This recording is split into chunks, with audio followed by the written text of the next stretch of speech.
bit on the context. Those of you who have been in previous workshops know that I present the observatory, where we are today, our knowledge and evidence base. Also, the European Blockchain Partnership, 29 countries building a European blockchain services infrastructure and initiating a regulatory sandbox for the EU on blockchain-related legal issues. As to the discussion here today, we are going to address how EU frameworks on the EU Green Deal, the food to fork strategy, and supply chains can be enhanced by blockchain applications. In regards to the Green Deal, carbon footprinting, and also the European product safety, the product passport.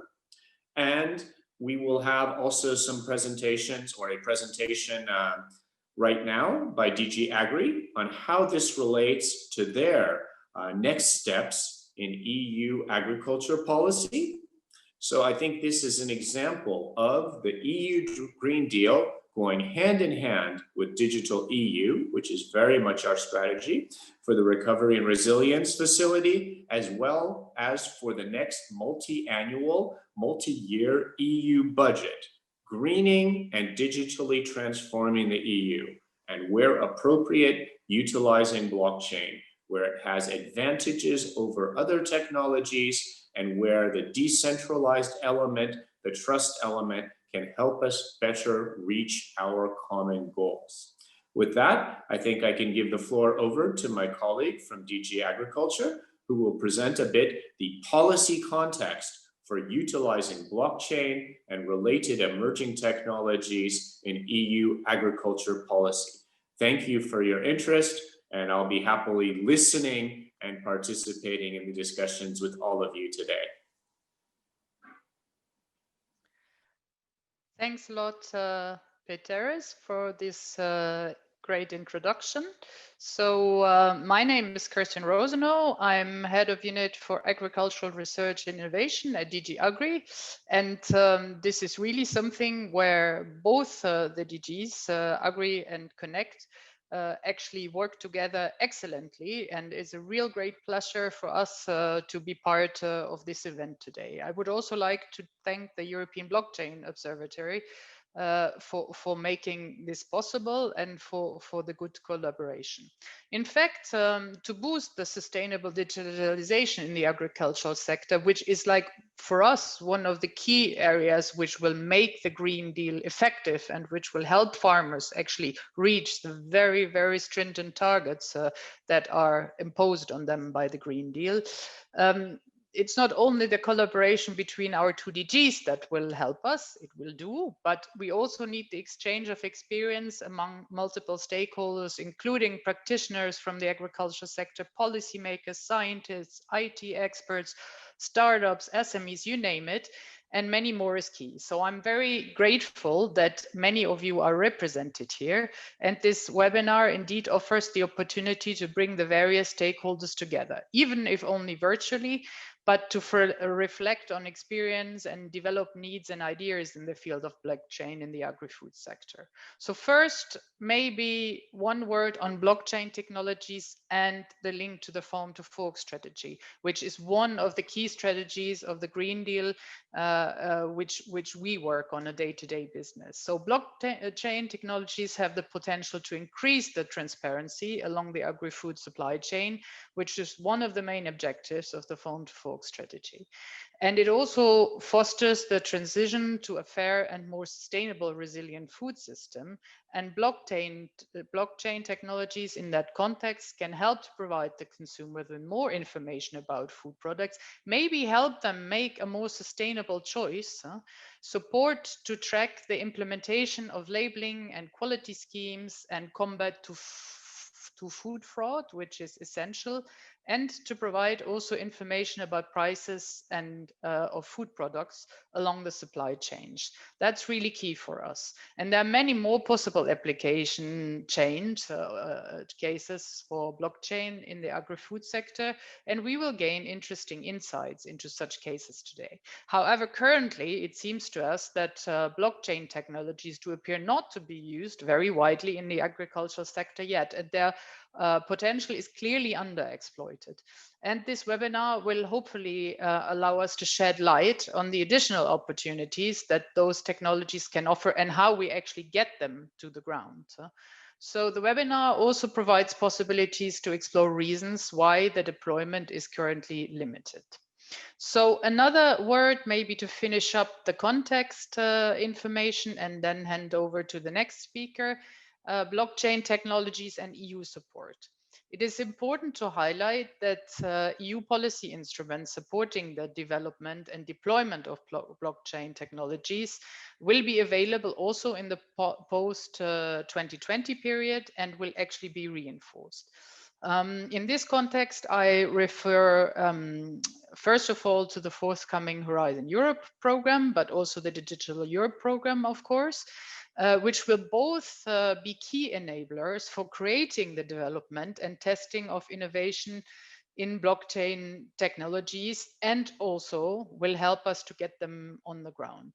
But that is more the second part, getting them to the ground, is also what we do under the Common Agricultural Policy, and there it actually links all nicely together in what we do, which concerns support for capacity building of farmers. For instance, through advisory services or to investment in digital technologies.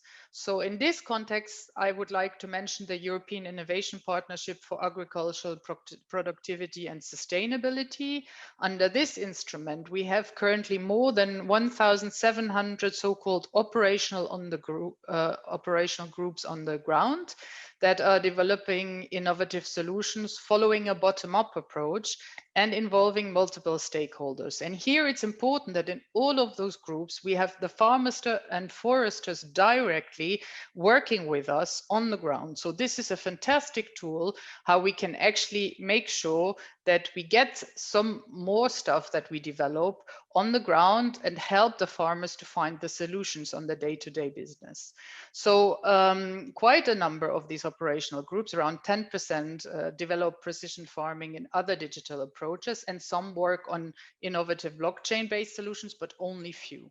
But in the future, we will reinforce this. There will be more of those operational projects all over Europe. There will be more exchange between those projects, because what one farmer does in one field might also be relevant to the neighbors, and we have to exchange also cross borders.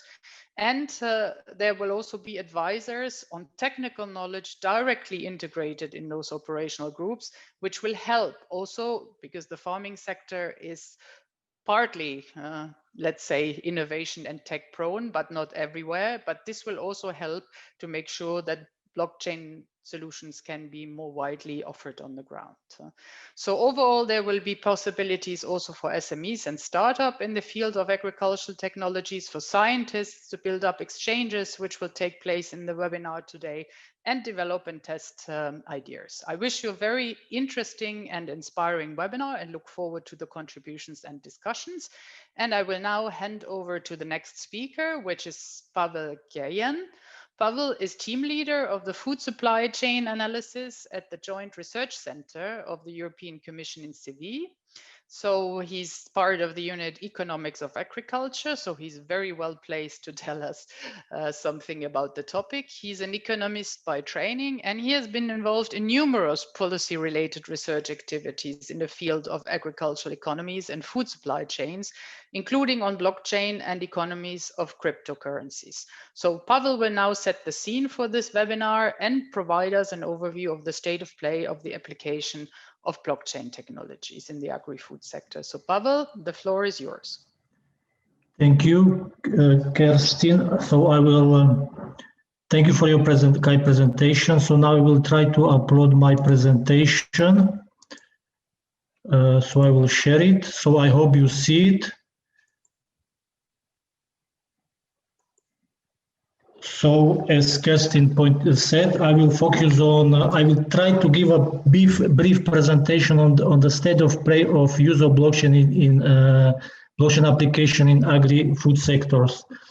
After a short introduction, I will outline some potential benefits of blockchain technology, Then I will present some statistics on adoption and stage of development of blockchain in agri-food sector. And I will finish my presentation with some challenges, limitations, and some conclusions on the blockchain technology. So going into introduction, so blockchain, as already highlighted at the beginning by Peteris, but also by Kerstin, blockchain can transform many aspects of our life. There is a lot of debate on this in media, but also in different outlets, including in academic journals. So one area where blockchain technology can have important impacts is agri-food sector. So in this context, the reasonable question is why? Why is it so? So what are the advantages that blockchain brings compared to existing processes and systems that we have currently in place?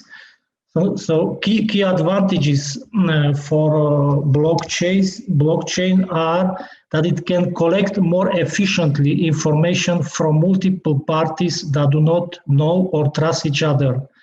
And blockchain combined with Internet of Things devices, it can replace many current processes that are there in for instance, in the agri-food sector, in the food supply chain, or in general in supply chain, which are, for instance, paper-based or manual, which are labor-intensive. So it can have big implication in this direction. And the impact of blockchain technology on supply chain in general or agri-food sector in general can be understood from 2 points of view. So the first one is innovation center perspective or point of view. According to this point of view, blockchain can be understood as a new technology. So as a new technology that brings innovation. And as any innovation, it may lead to efficiency and productivity improvements for instance, in the agri-food supply chain. The second perspective is governance center perspective. And according to this perspective, blockchain may lead to changes in the organization and governance of supply chain. So it may lead to changes in the way transactions are organized or interactions between actors in the food supply chain are organized. So moving next to potential benefits, so academic literature identifies several potential benefits of the blockchain for agri-food sector. And blockchain may contribute to address several challenges that agri-food sector is facing today, including, as Kerstin said, it may have contribution towards the Green Deal or farm to fork strategy. So some of the key potential benefits of blockchain are traceability, better traceability. So it can more efficiently track where food is coming from. So this can be done along all players and all stages in the agri-food sector. Other important advantage, as already highlighted by Kerstin, is transparency, improving transparency in the agri-food sector or food supply chains. So it can more efficiently track how food, for instance, was produced, stored, transported, and so on. And blockchain has potential to do this better, more efficiently, faster, and has potential to make it more accessible to all players in the food supply chain. Blockchain technology also may lead to different efficiency gains. For instance, it may reduce transaction costs, may reduce delays, may reduce the number of intermediaries, which has implication, of course, for transaction costs in the supply chain, and also may also lead to more enforceable contracting through smart contracts, which is so these are just some potential efficiency gains that blockchain may have on agri-food sector. Also important benefit of blockchain could be on food security, for instance, by improving accessibility of food to people in need. So may provide opportunity to make more efficient disbursement of aid.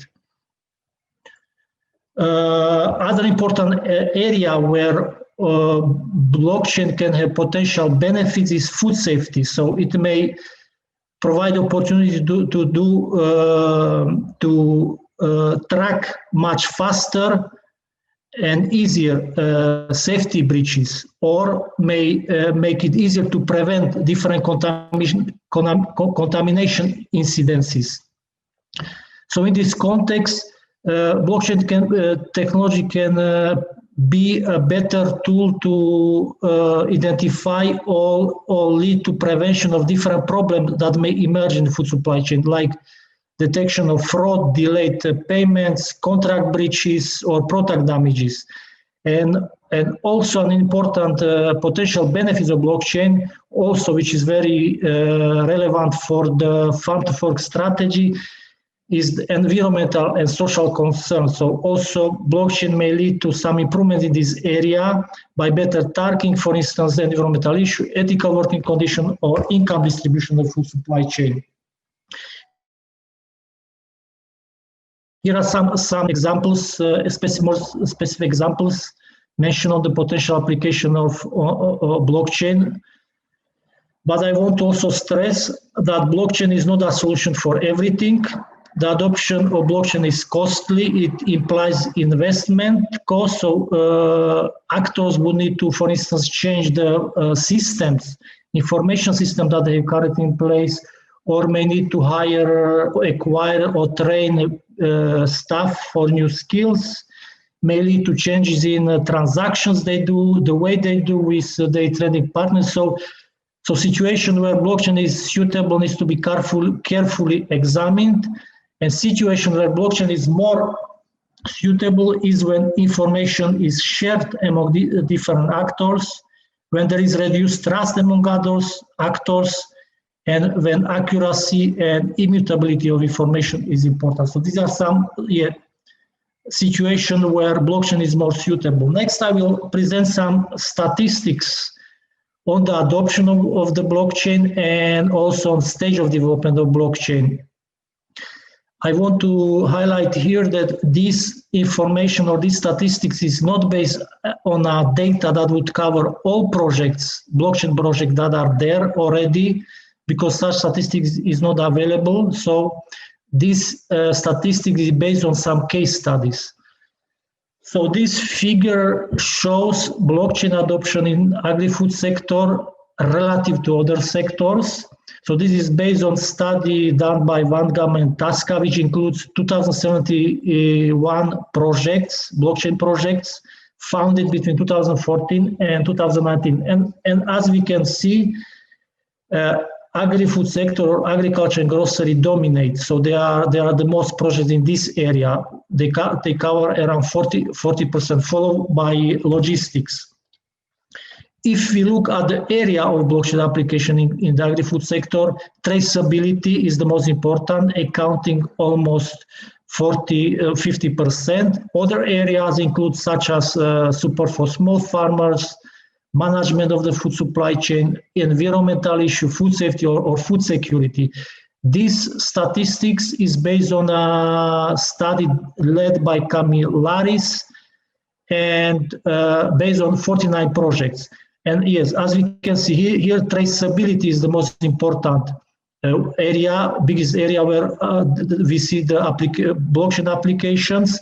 And probably this also explains why we see also so many projects in the agri-food sector, as shown in previous figure. Because probably the most logical application of blockchain is traceability, and probably the biggest or greatest gains from traceability are in agri-food sector. So probably this explains why we see relatively a lot of projects going on in agri-food sector. Next, this figure shows the type of organization leading blockchain projects. This figure is for all supply chains, not only for agri-food sectors. As we see, private companies, if you look at the whole period, the share of private companies the largest, but if you look at evolution over time, we see a shift from private companies to public companies and consortia. This figure is more specific for agri-food sector. Private companies dominate, followed by public companies and consortia. But as figure before showed, there is a shift toward public companies and consortia over time. Next figure shows the stage of development of projects in the agri-food sector. And as we can see, majority of the projects, around 70% of projects, are in either development stage or pilot stage. In production stage are around 22%, which account based on this study of Van Gaal and Tascama, which include projects which are successful, so they are successfully deployed in the industry or are available for deployment in the industry. And yes, around 8% project failed. This figure shows similar picture. So it provides, this is based on study of Camillaris on the stage of development of blockchain projects in agri-food sector. It provides a bit more detailed disaggregation of different stages, but the message is similar. So majority of the projects are in either conceptual, implementation stage, or small pilot study. Integration into normal operation, we see around 80% based on this case study, based on this study. This figure compares the blockchain projects so stage of development of blockchain projects in agri-food sector compared to other sector. So agri-food sector is somewhere in the middle as compared to other sectors like logistics or gas or finance. Next, moving to some challenges and limitation of blockchain application and adoption. So as I suggested earlier, there is limited benefits from blockchain application when a single organization adopts it. The largest gains from blockchain are when it is adopted by multiple companies. So when it's adopted at a supply chain wide level. And of course, this has implication for blockchain adoption because individual gains from blockchain adoption depends on behavior of others. So there is this network effect. The more actors adopted, the largest benefits are from blockchain. So this impacts adoption of individual actor. For instance, if you compare it to adoption of standard single organization-based information system, for which the choice to adopt a particular information system that is determined by individual gains. So there is this network effect. And even in this type of technology, we have ample evidence that there are challenges in adoption of the technology. So there are different drivers and heterogeneity, the extent to which different actors adopt the technology. And this is even more so, this is probably will be even more so for blockchain because we have these network effects where it requires more inter-organization cooperation and coordination. Other challenges for blockchain adoption is linked to this linking the physical products to digital signature on the blockchain. So to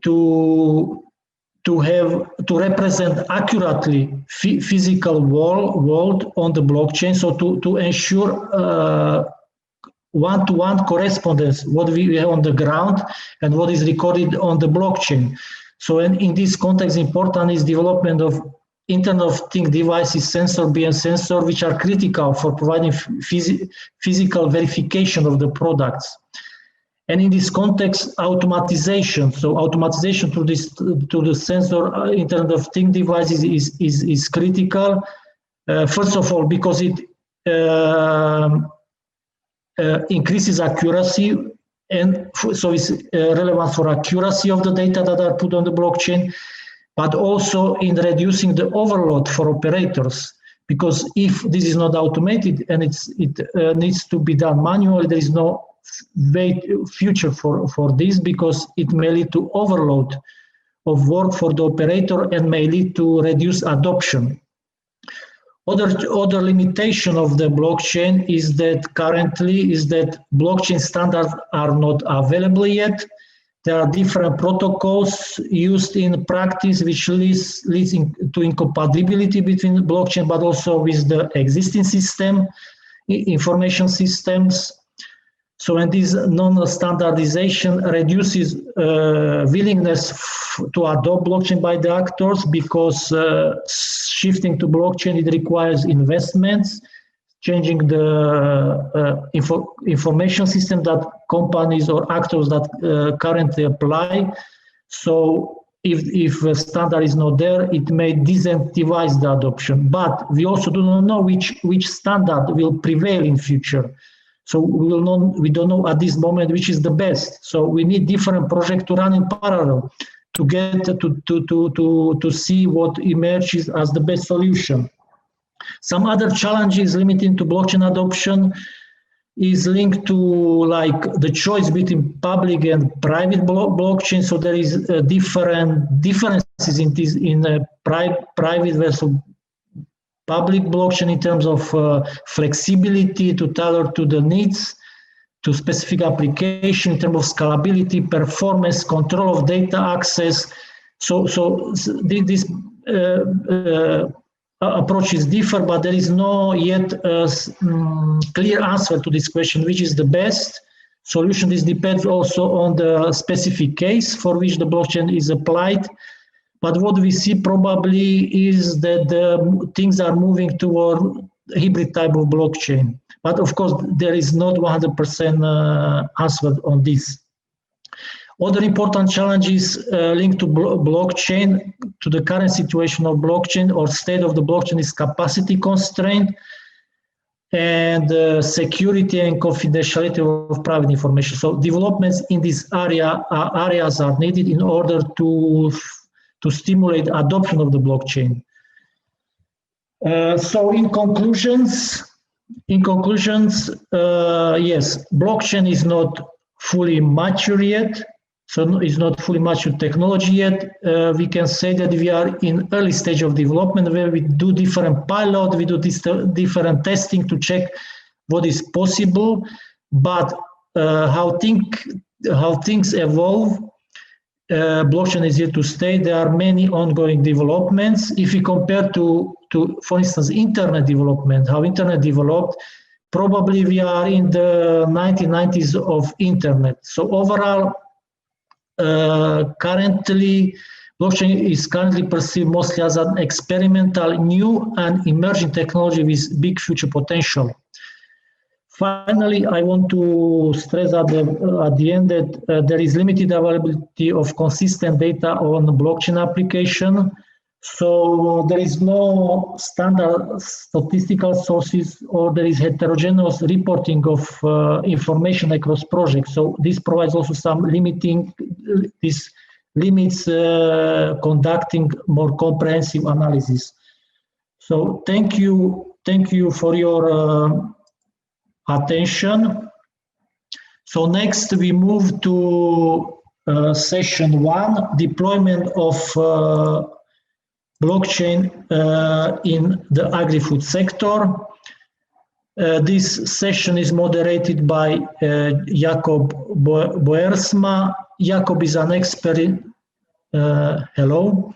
Jakob is an expert in blockchain technology, digital identity, e-signatures, and e-payment. He has experience in working public-private partnership projects and has a keen eye for trends and big picture in internet transaction development. He's interested in international opportunities both in Europe and beyond. So, Jakob, please go ahead. Thank you very much.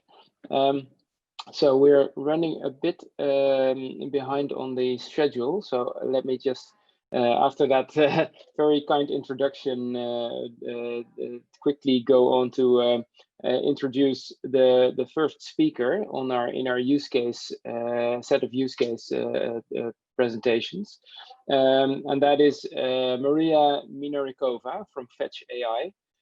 That's a blockchain and AI company, and she will be telling us about building autonomous supply chains. And please don't hesitate to put your questions for Maria in the Q&A, so we will be able to ask a few after the presentation as well, so that you can answer. So Maria, the floor is yours. Thank you very much. Let me share my presentation.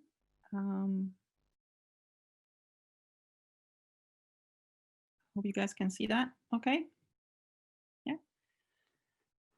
All right. So thank you very much for invitation to this interesting workshop. It's always great to be with like-minded people who are exploring these. Some people say emerging technologies. I would like to call them transformational technologies that we have, and that's blockchain, but also AI. And that's what Fetch AI is focusing on. So I will, here's a short agenda for today for my presentation. So quick intro, we'll tell you what we're doing at Fetch AI, and then I will aim to explain what how AI, blockchain, and IoT can be combined, how that works. And I will also show you one of the use cases we have built together with our partners at University of Cambridge. So Fetch AI is located in Cambridge, UK, and we're collaborating with the industry, with academia, and that's my primary role as business development lead here at Fetch AI. I'm also involved, well, Fetch AI is also one of the founders of Blockchain for Europe Association, and our role together with other colleagues from the association is to speak. So we're basically representing the blockchain industry and speaking with the legislators and policymakers in Europe, European Commission, Parliament, but also around Europe, trying to educate about this really interesting technology and the benefits it brings. So that's my background. There's my contact, so feel free to contact me. There's also on the last slide, there's my contact there. So I'm trying to move that. Oh, okay, here.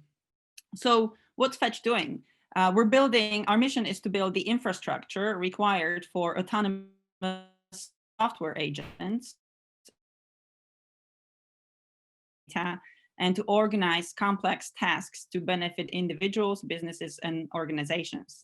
We're achieving this by forming a connective layer with a decentralized network with open source software tools to give anyone access to the power of AI. So we're building infrastructure. We're not building the solutions. We're happy to help other companies to build the solutions on top, but our aim is to really make this an open source software so others can take it and use it. So sort of like the internet that, you know, people are using it, nobody's building it. So it's a decentralized network that will grow, you know, with more people using it. The challenges that we're addressing is privacy preserving collaboration in data sharing ecosystems, managing increased complexity in these more and more interconnected global systems, extracting value from data, disconnecting in different silos, and basically enabling us to harness the excess unused power in the economy. So we all know that there are these data silos. There are, you know, trillions of euros in different places, you know, data being located in different places, and us not being able to connect this data. And that's one of our objectives, is to make this connectivity intelligent and enable people to use this data. So how does that work? So when we talk about AI, we talk about a subset of AI field, which is called agent-based systems or multi-agent systems. These agents are software programs that can represent people, devices, IoT devices and sensors, organizations, algorithms, you name it. These agents, we call them autonomous economic agents.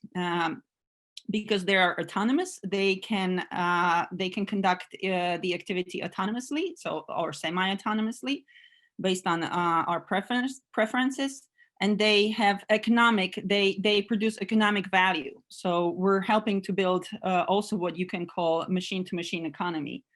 And they are, so agents in their nature is to achieve the goal of their owner.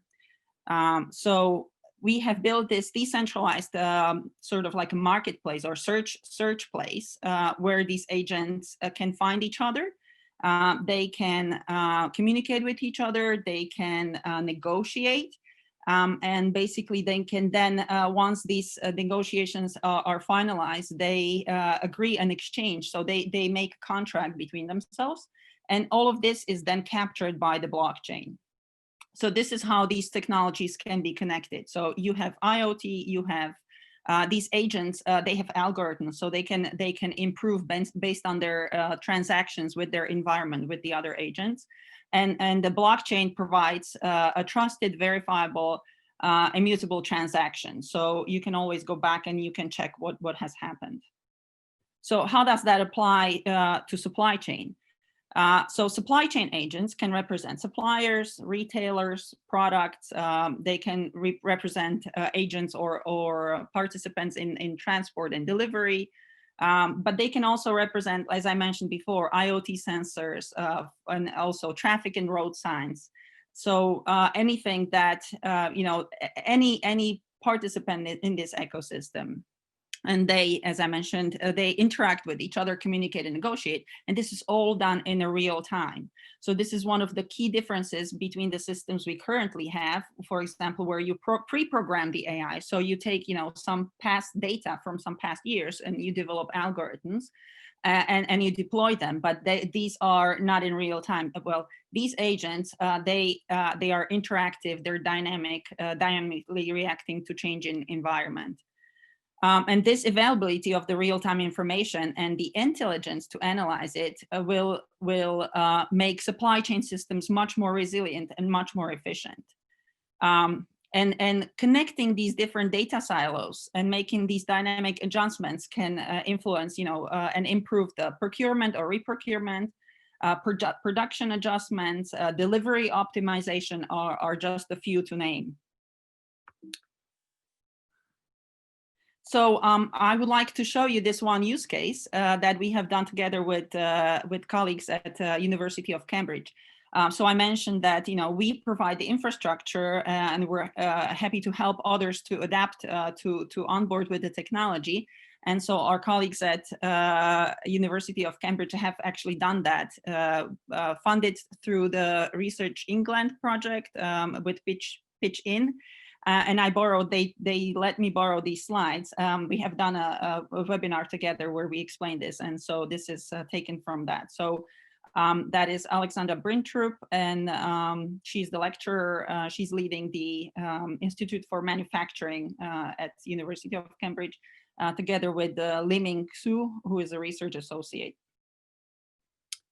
Motivation, aim, and objectives. So the concepts and initial attempts that have been proposed in literature for many years show, but there was no practical demonstration to show how the IoT devices can work together, and how AI can and agents, multi-agent systems can help to transform the industrial settings. So this projects that they have done, they did was aiming to fill this gap, to deliver with the demonstrators. So to demonstrate that this is actually achievable, because these multi-agent systems, that's not a new concept. It has been around for 20, 30 years. These researchers at Cambridge, and we also work with researchers in Oxford and others, they have been actually working at these, looking at these agents-based systems. But it's only with the recent, with the development in IoT devices and the fact that these edge devices are so powerful and are really capable of communication, the development in internet speeds and the communication there have really enabled these new multi-agent systems to be brought to life.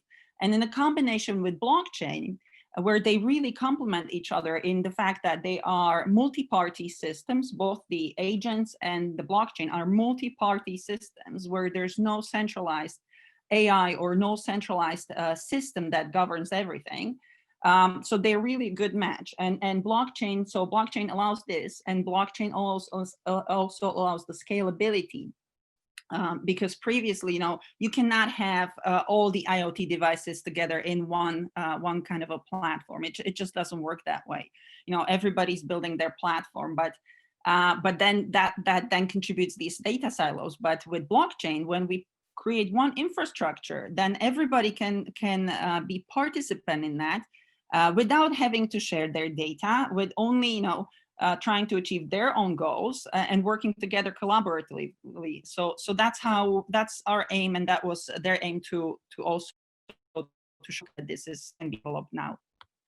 So the scenario was, because we're talking about agricultural supply chain. So the Cambridge Meat Company is a company that purchases meat wholesale and supplies to local restaurants, and would like to procure meat from its suppliers with whom it has long-term contracts.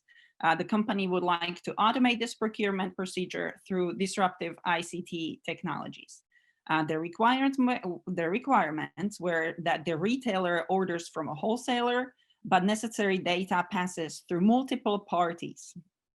There was a need for rapid, secure exchange of data over to the end-to-end supply chain in order to create better visibility and traceability, and to automate mundane operations without the need to invest in integrated, expensive platforms. So it was mentioned here in the earlier presentations that these implementations are really costly or could be costly. Well, I would argue that implementing this kind of system can be actually done in parallel to the current systems, what you have, and then it can be used for comparison. So it doesn't have to be a replacement of your current system. It can be set up, at least with the infrastructure and with the technology we're proposing, in parallel, and it will evaluate the efficiencies of your current system and the possibilities that these new technologies can bring. So in this proof of concept, we had 5 types of agents to use to model this scenario. There was a retailer agent, wholesaler, a supplier, logistics, and a third-party logistics.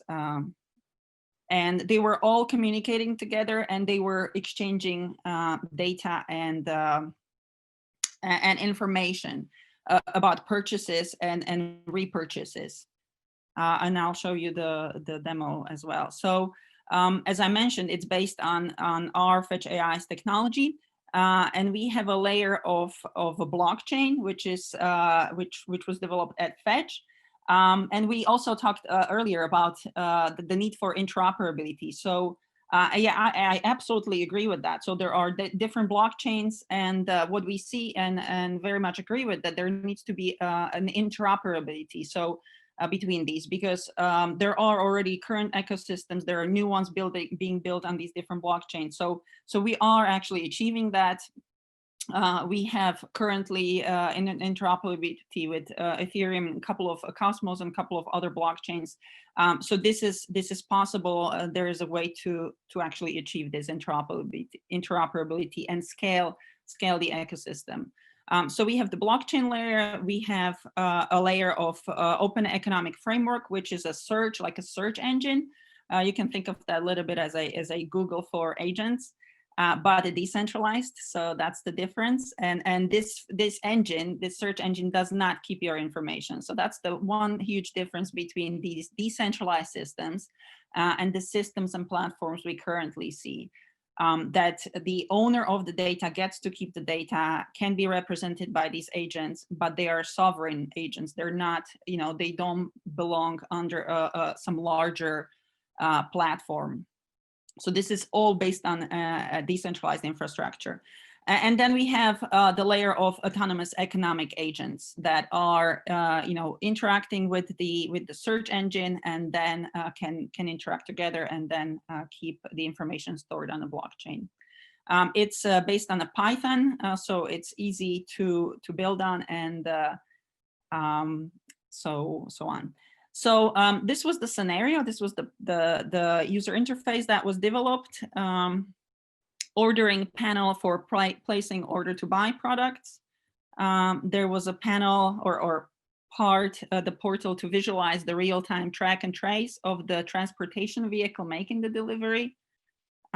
Here, this part is an agent chat room that shows the negotiation process among the agents.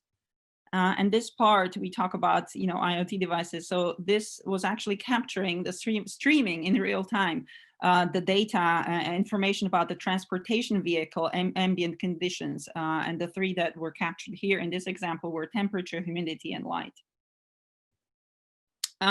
So when we work with Cambridge University, they're really focused on AI. Sorry, I just need to move something out of my screen so I can see it. AI in this case was providing the automatic selection of bids from suppliers. So this is really critical because the supply chains are huge, are vast. We're now connecting the global, the whole world, right? And so there are multiple layers, and it's difficult for one individual, certainly not a person, but this is why we need the AI to really optimize our selections. We give it, a goal, we give the agents goal, and they go and search for that goal to search for our optimized solution. The analytics, and then the AI also provides analytics based on the IoT data profile throughout the delivery process. So that can help to then evaluate the transportation service, for example, also predict the product quality. And there were other reports coming out of this case study.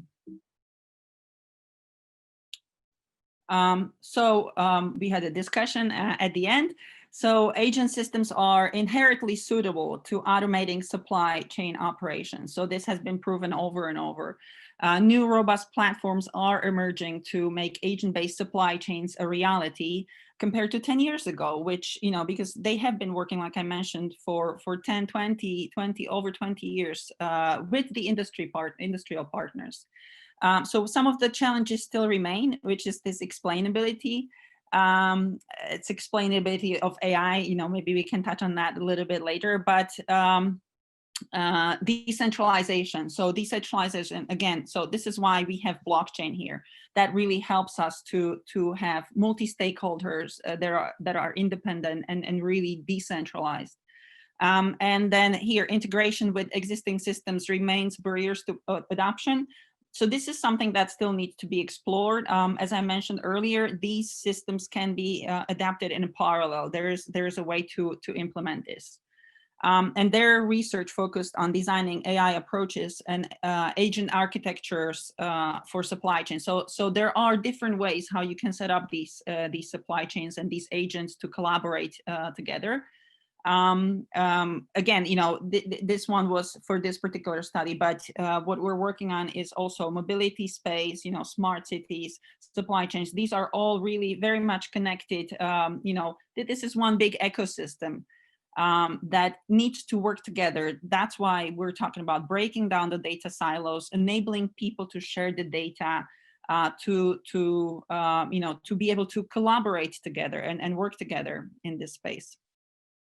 And these systems, these multi-agent systems are really, this is what we're trying to achieve, to manage this increased complexity, because the supply chains, the global supply chains are enormous.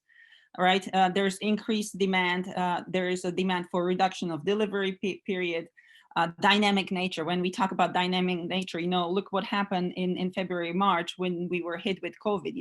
Everything that we have had, all the AI, algorithms based on the past data was all of a sudden not working properly, right? Everything had to be or needs to be adjusted. So, we need something that works in real time, that is dynamic. And obviously the IoT integration is one of the keys here. So I mentioned agents, that they can represent suppliers, retailers, products, services, anything.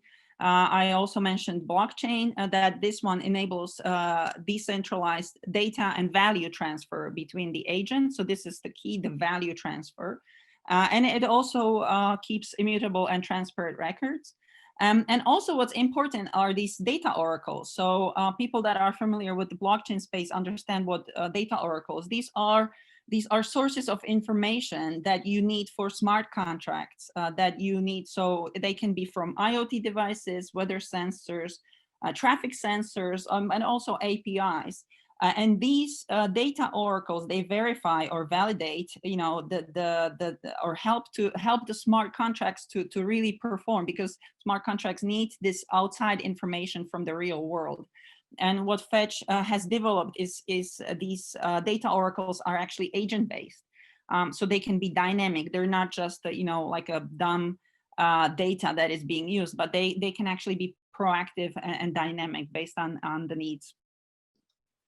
Yeah, I'm going to need you to finish up, because otherwise we will run way out of time. Okay, so you can, you know, we talked about agents, why agents, that they are autonomous, goal-oriented, keep repeating, multi-stakeholder, and responding to changes, blockchain alignment of multiple stakeholders, incentive structures for multiple stakeholders, and to build and trust and reputation. Using basically, you know, the ledger, the blockchain and DLT. So with this, I will conclude. And thank you very much again for inviting me here. And if anybody has any questions, I'm happy to answer them later today, or feel free to reach out to me and connect on social media as well. Thank you. Thank you. Thank you very much, Maria. We will go, in the interest of time, directly to our second speaker, which is Dennis Avrilionis, the founder of Compellio. Compellio, with the Compellio registry middleware, is able to leverage blockchain tech to add value to many different industries, including agri-food. And Dennis will give us a great example of this. The floor is yours, Dennis. Good morning. Thank you very much. Thank you for the very interesting content that I have seen so far, and looking forward to the discussions. So please feel free to connect with me either in social media or directly ping me in the chat if you want to have specific questions. Of course, I mean, the time that we have, it's very limited. So I'm going to focus on one specific application of our solution, which is the blockchain registry, as I would say. And this is specifically for the traceability, protection, and authentication of physical products in the context of the agri-food sector. So the way we're coming from is a bit, you know, kind of what Pavel is explaining, is that we acknowledge the fact that blockchain is not yet a prime time technology. However, our solution, it is already in production. So we are part of the 22% that Pavel explained. And we are focusing on the adoption by SMEs. The farmers and the producers for us are small companies, so they cannot afford to have big investments in IT or to wait others. So we have a big critical mass in order to adopt the technology. So these are things that we take in account in our offering. And we already have, as I said, in production users, I mean, farmers. Actually, we are in the first company, together with our partners in Guala Technology, to put a complete production of wine in a small winery in Italy on the blockchain. So what we have done is that we have registered all the production, so all the bottles of this winery back in January 2020.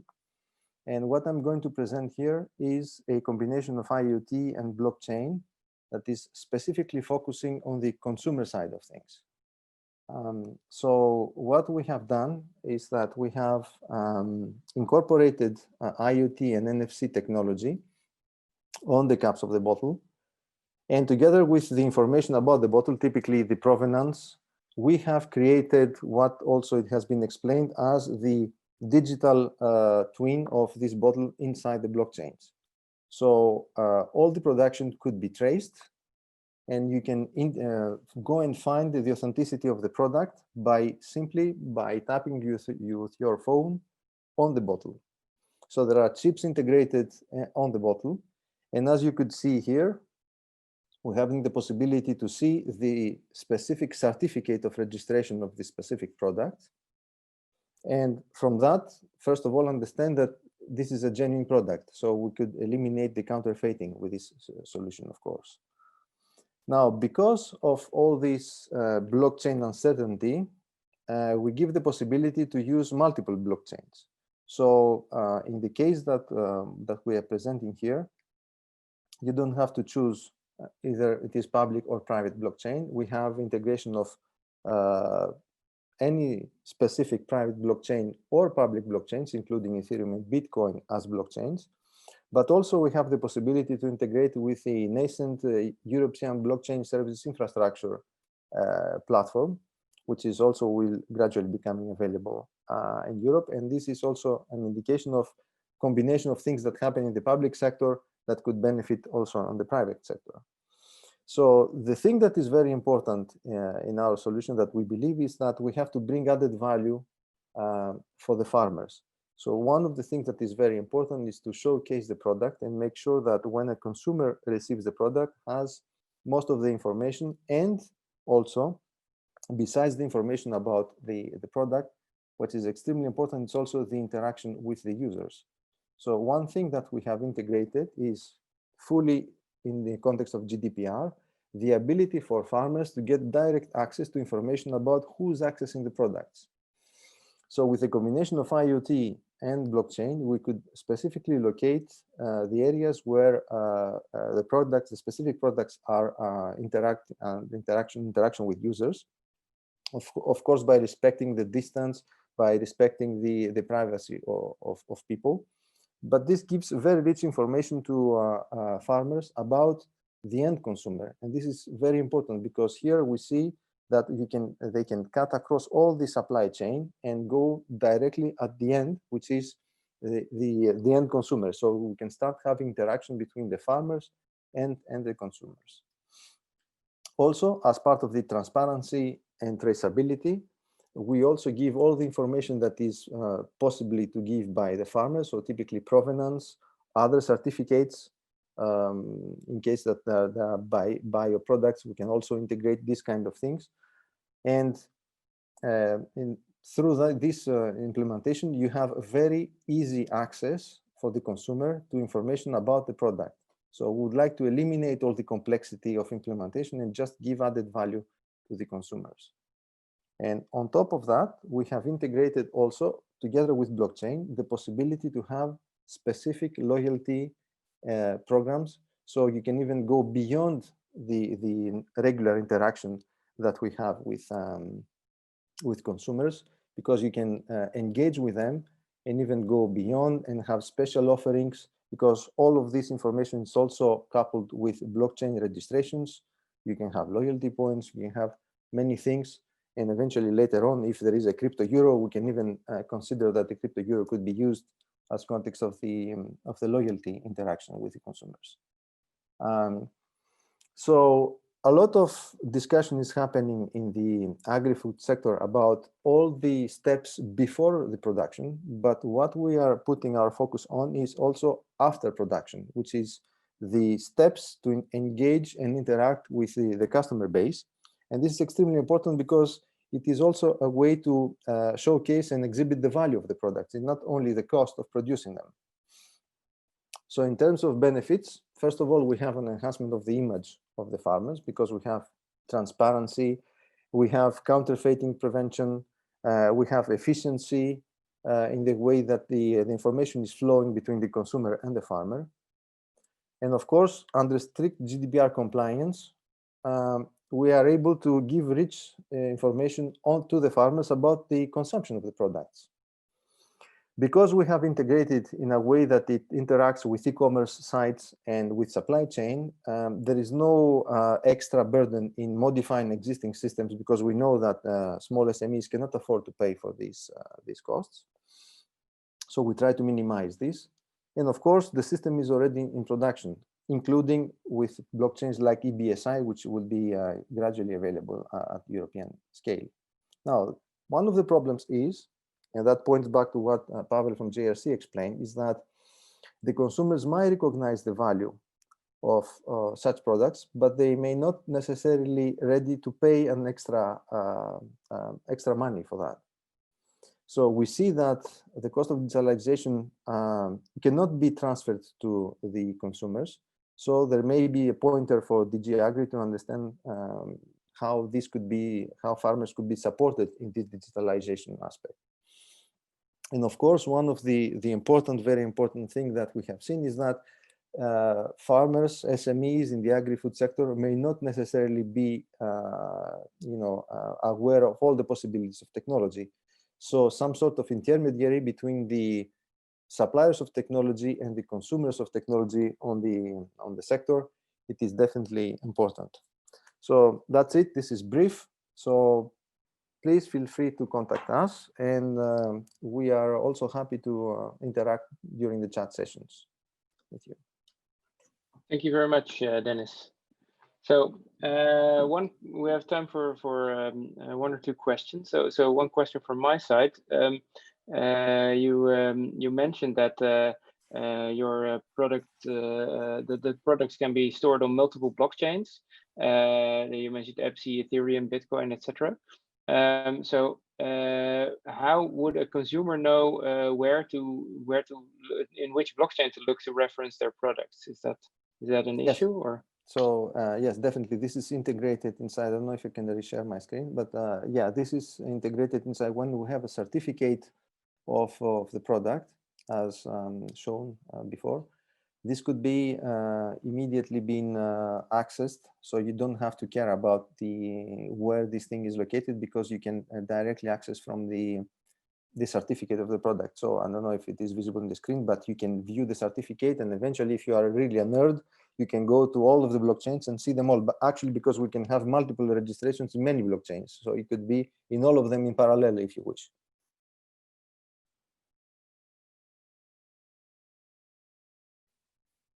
Sorry, don't hear you. I don't see any questions coming up in the Q&A, but if there are any more, you can also still answer them, of course, after your presentation. But thank you very much, and we will also hopefully have some time for the panel, for a small panel discussion afterwards. Looking forward.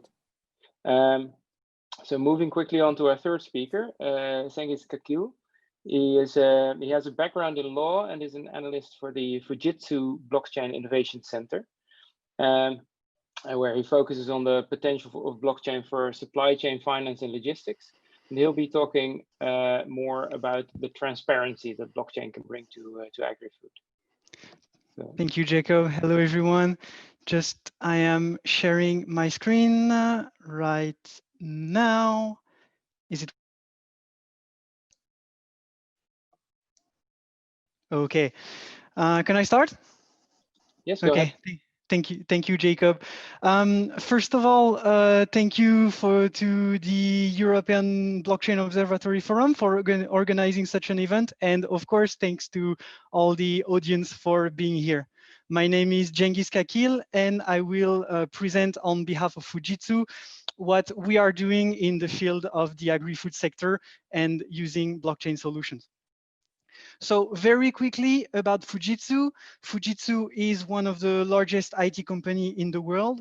We are spending more than 1.6 billion USD every year to put us at the forefront of the technological revolution. Our 132,000 employees are covering more than 150 countries, and we are offering a very wide range of IT products, services, and solutions, going from laptops, servers, supercomputers, but also cloud, multi-cloud services, SAP integration, and so on, and of course, blockchain services. Talking about blockchain, Fujitsu had several hotspots regarding these technologies that is made of both specialists on technical aspects and on business aspects. We have more than 300 employees that are specialized in that context. And in the Blockchain Innovation Center here in Brussels, we are acting as a hub, gathering all these talents. So moving on to the solution that I'm going to talk to you about today, I'm going to present you two blockchain solutions that are in the agri-food sector that are in production or very soon to be in production. The one is in the context of the rice trading, and the other one is in the context of the production of beer. So first of all, about the market of rice. So our partner, Rice Exchange, is a company based in both Asia and Europe, and their job is to facilitate the exchanges in the rice industry.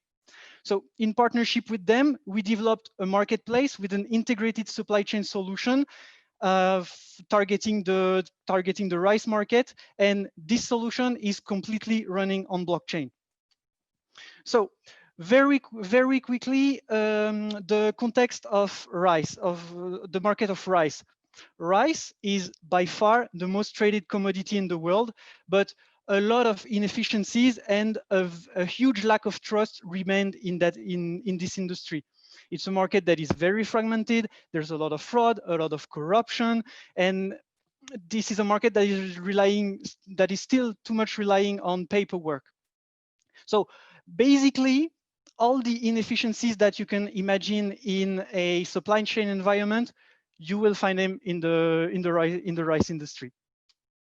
So, as you can understand, blockchain, thanks to its different technical characteristics, is bringing trust in this untrust environment, facilitating every steps of the process.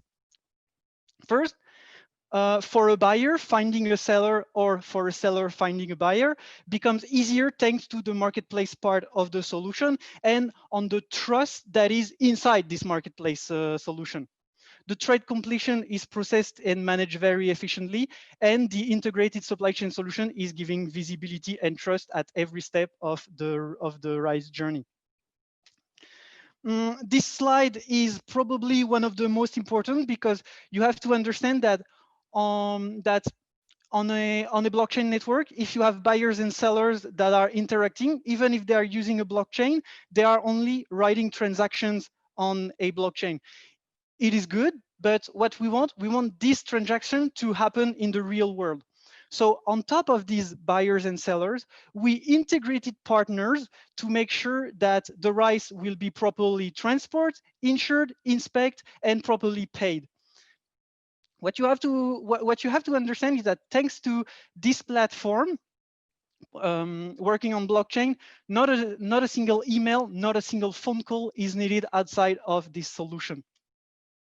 So blockchain is allowing buyers and sellers to find their counterpart in this digital and secure environment. So some of the benefits is the fact for buyers to find new reliable producers, making it easier to source new product from new buyers, from new sellers, sorry, they never had business with before. For producers, it becomes way easier for them to secure their income, because if they are a reliable seller, then it will be very easy for them to find way more buyers thanks to this platform again. Trade formalities are becoming way easier, cheaper, and more transparent, thanks to, of course, blockchain, but also some features that we added on the platform. And of course, the full view at every step of the supply chain is securing all that. So some of the I can tell you that the solution is in production since early September. And since that date, 100,000 tons of rice have already been exchanged using that platform. More than 300 organizations are using this platform. On average, a trade is completed in less than 6 minutes.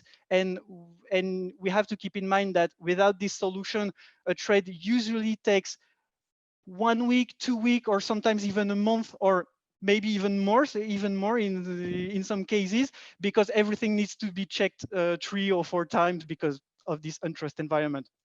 Something we're very proud of is that this solution has been recognized at the COP25 in Madrid. And also what I can add on this solution is that we are already working on the version 2 of the platform, including the trading and the supply chain of the fertilizers. So moving on to our second use case, it's a use case in the around the production of beer. So our customer AB InBev, we developed a blockchain solution for them to track the complete process of the production of beer. So how does that solution work? So everything is starting from from the point of view of the customer. We are putting QR codes on every bottle of beer, and thanks to his smartphone, the consumer will be directly able to scan the QR code, and through a web app, being able to completely see the journey of the beer that he is consuming at the moment. We are covering the full traceability from farm to fridge. So by this web app, we can answer to the customer some very concrete question. Where and when the raw ingredient has been planted, where it has been harvested, transport, processed, bottled, in order to answer to this simple and yet very important question: am I buying a local product and made in a sustainable way? And many surveys are showing us that consuming a local product is something very important to consumers. And in fact, a large majority of these consumers are ready to pay a premium for that. And I don't know you personally, but on my side, I belong to this majority of people. So, the solution we developed for AB InBev is allowing the customer to be sure that he's consuming a local product. Of course, thanks to the result of the surveys that we noticed before, we believe that it's going to bring additional benefit for AB InBev. Also, something very important, it's the fact that AB InBev will no longer have to only be able to communicate regarding all the effort that they are making regarding their willingness to become a more and more sustainable business, but they will be able to prove it. And this is, I believe, something very important in this world, is to not only assuming that you are doing something, but also being able to prove that you are doing it. So the solution is going in production just before Christmas. So within a month, you will be able to try it if you are located in France, because we are targeting the French market first, with 2 million of bottles of beer. And this is the first stage of the solution, and the second stage of the solution is to extend it to all the AB InBev production worldwide. So as you were able to understand, we have two very different solutions in the agri-food sector that are in production or soon to be, answering two very different business needs. And this is why in Fujitsu we are saying that blockchain is only 20% about the technology and 80% about solving business challenge. Thank you for listening, and please, if you have any question, feel free to reach directly in this webinar, or even feel free to write an email or Thank you. Thank you very much, Cengiz. I'll just ask one question that was asked in the Q&A. What blockchain is being used for these two solutions, and why? We are using Hyperledger Fabric 1.4. First, because it is allowing us to manage all the authorization.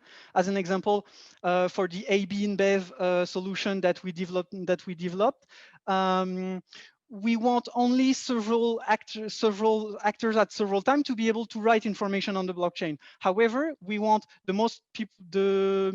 we want as much people as possible to be able to read this information, but without being able to write on this on the chain. And it is the same logic for rice exchange. So, thanks. Long story short, yeah, Hyperledger Fabric 1.4.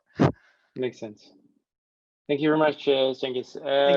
There's a few more questions also in the Q&A. Maybe you can also take a look at them and answer them. In the meantime, Also, to stay on schedule, I will give the floor to Carl McDermott. He is our final speaker in the use case session and head of business development for Morpheus Network in Canada. He himself works out of Mexico, and he'll give us valuable insights from the Safe Food for Canadians project. Thanks, Jacob, for the introduction. Good afternoon to the participants. Thank you for the EU for the opportunity to collaborate in today's webinar. So yes, I'm going to be talking a little bit about implementing the Safe Food for Canadians regulation, and specifically Federated Co-op. That's an $8 billion retailer out of Western Canada. And so I'll talk about a little bit about their experiences using the technology, and then probably talk about, it's great to have these big visions around blockchain and how we can use it, but it's also important to start simple and create some value immediately. So Morpheus Network is a SaaS company based out of Toronto. We've been looking at the ag tech space for probably about 3 years. Pre-COVID, we were looking at trying to solve some supply chain OpEx issues around supply chain. But post-COVID, it's really now, digitization of the ag tech supply chain or the ag tech value chain is front and center. We're getting a lot of requests to do some automation across all the different primary activities. So, typically, what does a food safety manager have to juggle in order to do their job correctly? Remember, Pavel mentioned that food safety is one of the key areas of blockchain that we can use blockchain to solve some issues. So there's really about 3 different elements here. One is the export certificate. That's usually emitted by a national organization. Okay, that in Mexico, that would be CNECT if we're exporting avocados. If it's Argentina, SENASA, in conjunction with the importing country, will have to be sent in accordance with USDA FSIS or FSA or the CFIA regulations. The second, that food safety needs to be applied within the destination country. So that applies across all the food sectors, and it applies in the same way with food being imported to the country and produced nationally. And finally, the food safety managers need to be up to speed on many of the actual technological or testing regimens that can be used and applied to food. That could be BRC, it could be ISO, or hazard and control points. So what's the day in the life of a food manager or food safety manager? Well, I think it was Maria that was talking about data silos. The key data silo here is email, obviously. So you've got lots of manual documents, multiple copies. No one really knows what's the latest version of the certifications. And let's say you're exporting to maybe 20 different customers. Suddenly you've got 20 different versions of that document. Very complex, lots of unneeded compute and storage costs, and that's what we want to improve on. We've seen customers with maybe tens of thousands of documents, and the ecosystem really doesn't help. So if you were looking at the ag tech sector, and specifically the documentation, you have very little understanding around the semantics of that client supplier client relationship. And that obviously is like magnified because you might be able to share documents from a farm to a processor and packer, but then you lose the visibility, that traceability element when it goes into consumer packaged goods and into the retail sector. So we think some cloud middleware, using emerging technology like blockchain can really help that. The second big driver here then is around collaboration. And collaboration is key. You need to be able to, share trusted documents between those different entities without having to, go to extreme lengths of sending documents around the email or even couriering documents.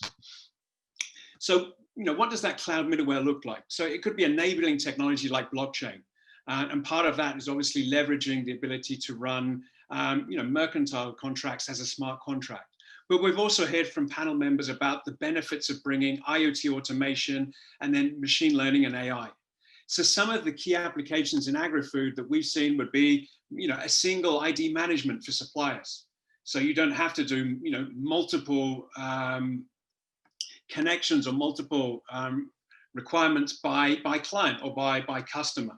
You can have a tamper-proof documents, which I'll talk about, a universal health certificate if you're in the export space, optimizing that supply chain OpEx, okay?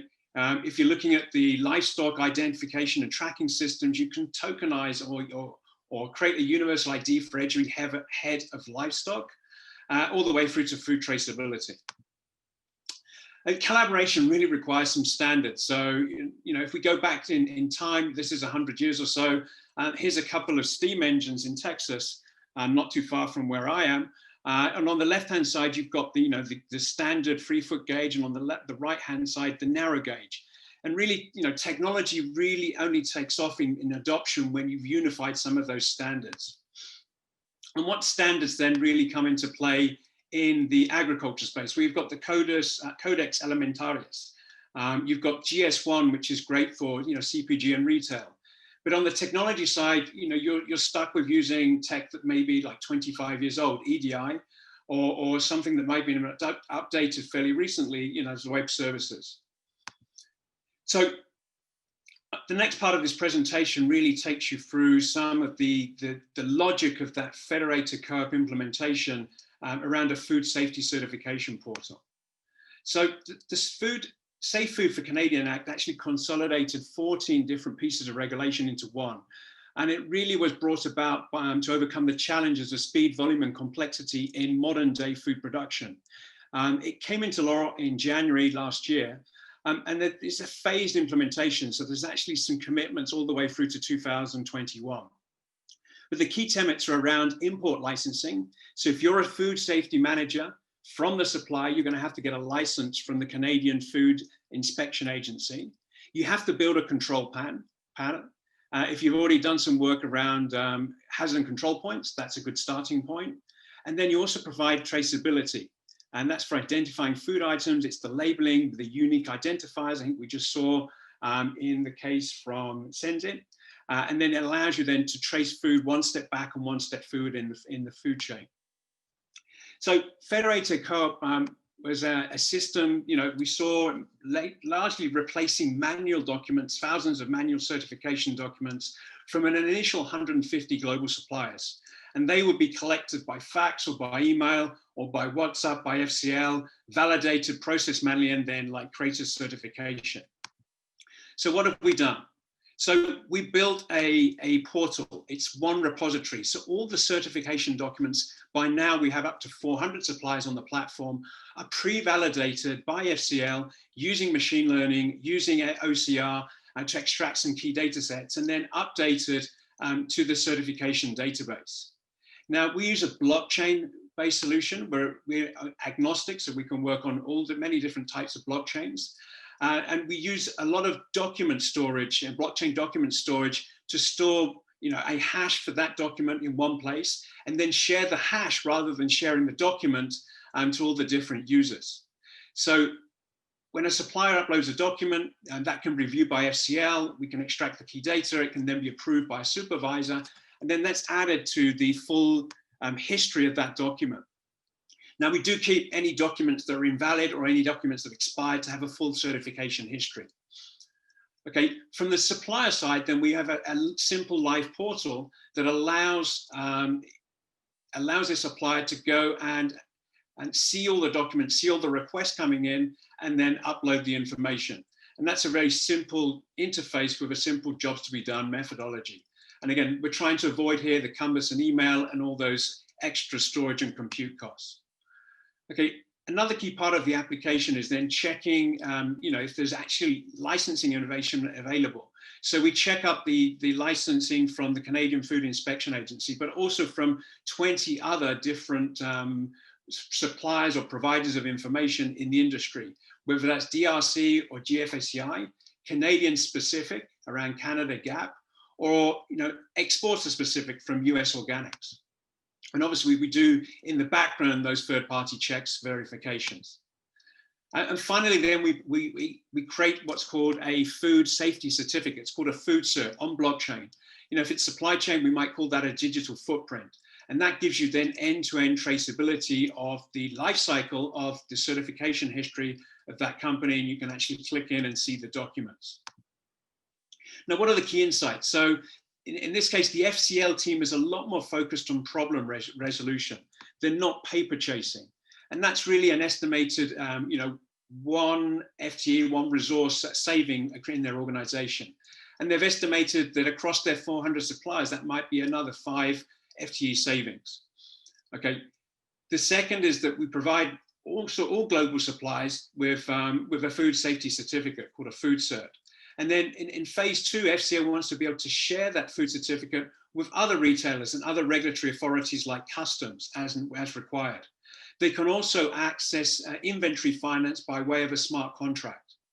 Okay, and the platform blocks FCL for sending POs to non-certified suppliers, and allows them really then to focus on traceability, those recall efforts across stores, channels, suppliers, and partners. So I think the key takeaway from FCL is, we can build an agri-food ecosystem on common open standards, using technology like blockchain, and provide these incremental improvements. So I'll talk a little bit about what we're doing in CNECT and in the ag tech sector. So you've just saw the Safe Food for Canada regulation, and also the fresh fruit and vegetable supplier interface. And that's being deployed to 400 global exporters worldwide, including exports of berries from Chile and avocados from Mexico. We've got a couple of LITS projects underway in Argentina, where we're working with the government, and also in Africa. We do supply chain for food in 3 of the biggest food and beverage companies. So a lot of that's around supply chain automation, making sure you've got all the right documents in the supply chain space to avoid any delays at the port, any overcosts. And in the retail space, we've deployed to FCL Co-op. So typically, what are the benefits? Well, the first of you can see in this case is improving the food safety and food compliance. And that's that digital health certificate. And the second is reducing supply chain OpEx. That farm to visibility, real-time inventory using blockchain and IoT at scale is a great way of reducing, your supply chain OpEx costs, those delays, fines, SLA rework, reverse logistics, and reducing losses, as we've seen in some of the other presentations, due to product damage, shrinkage, wastage, counterfeiting, and having a more effective team. And we'd also help CPG companies protect their brand. So, if we're using IoT to manage the product all the way through the supply chain, or tag product correctly with the right labels, avoiding product substitution and counterfeiting.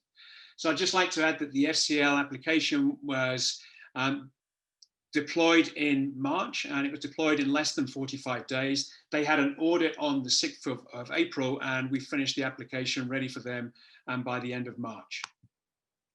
So that's what I really wanted to talk about today in my presentation. As you've seen, blockchain has some really great use cases. It's not a panacea for every single problem in ag tech. And by combining some of the other emerging techs like IoT and ML, we can create some more value. But we do think now that blockchain is ready for some prime time activity. We've got many customers using it in Morpheus Network.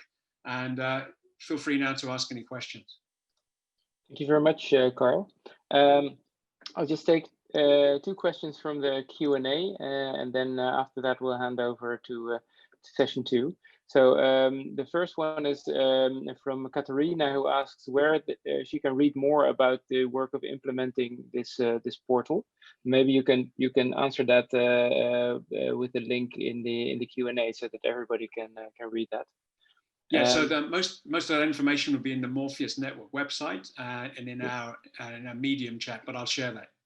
Yeah, and the second question from Robbie van der Ginste about he says, I know you guys use Ethereum for your solution. How do you see Ethereum 2.0 to make an impact on it? Yes, I think there's obviously some of the work we do is important to have in the public domain. Some of it's obviously very much the private domain. So we do run on Ethereum, but we also run on Hyperledger, we run on EOS. We're using Baseline, for example, which is another layer of technology running on Ethereum to get that private, consortium-based blockchain. So we're really blockchain agnostic. And yeah, we really want to take the best of every blockchain, but for the use case. So we're not going to be committed to one specific technology, but really to supporting the best technology for the use case. Thanks. Okay. Thank you very much, and thanks to all the speakers. I'll now hand over to Fabio Costu for session 2. theory and practice. Yes, good afternoon, everybody. Thank you, Jacob, for giving me the floor. I'm Fabio Cosso. I work in the Research and Innovation Unit in DG AGRI. I myself am quite well versed in Agrifood, but not too much into blockchains, but I'm really having a great time here to discover a whole set of things, including digital twins, oracles, hashes, and digital footprints and the like. This second session, we change a bit the perspective around the discussion around blockchain. So far in session one, we have listened of the developments. So what's going on in the market? What is the offer in terms of blockchain-based technologies development? Now in the second session, we want to look at blockchain's application from the user perspective. So those that are trying to make to deploy it on the ground. We've lined up, as you can see from the slide line, quite a great, impressive roster of speakers that I will introduce in a minute. Before that, I just remind a bit some basic rules. I will please ask the speaker to stick on the agreed timing because we are running a little bit late with the discussion. I would like really to open a bit the floor at the end to some question and answer involving on the panelists. So for the audience, please keep in any case to post your questions on the question and answer tool so that we, the panelists and the speaker, can also reply directly. So without much further ado, I would like to introduce now the first speaker. So Sebastian, I can invite you ready to upload your presentation while I say probably something about you. So Sebastian Linsner is a scientific associate at the Institute of Science and Technology for Peace and Security at the Computer Science Department of the Technical University of Darmstadt. He will open this session setting a little bit the tone with a piece of research that is looking interesting from the point of view of those farmers actually that are not using blockchain technologies. So Sebastian, the floor is yours when you're ready. Yeah, thank you for the introduction. I will share my screen right now.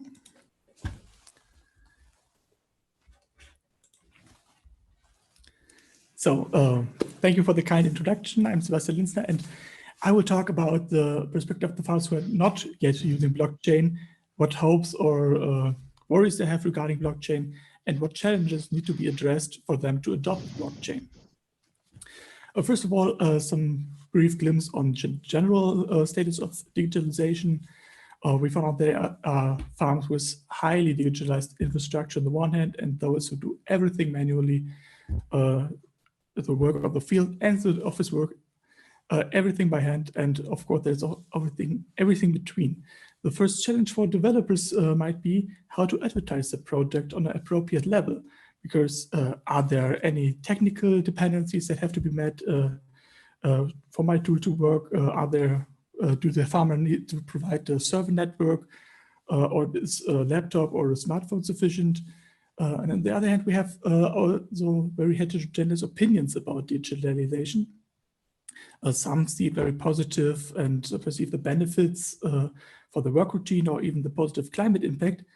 But others have really a negative view on digitalization because they see no benefit for the work. They're just shifting the work to the offices. They lose the social connections by doing everything on the internet. And they will not adopt unless they're forced by law, like it's done for dairy farms and pig breeding to some extent. Sorry, Sebastian, to interrupt you. We have just a small technical problem. We are seeing your presenter screen of a PowerPoint. So I suspect you're using two screens, probably. Yeah, just probably try to select that screen with only the presentation on. Otherwise, it will be difficult for people to look because the slide appears very, very small. Sorry for this interruption, but unfortunately, I don't have any other way to tell you that. And please continue when you're ready. Thank you. Is it better now? Yes, thank you very much. So I'm trying. So what I taught about, just a brief glimpse on digitalization and the perception of farmers. But for the main topic, the first main challenges for blockchain might be the imbalance of power.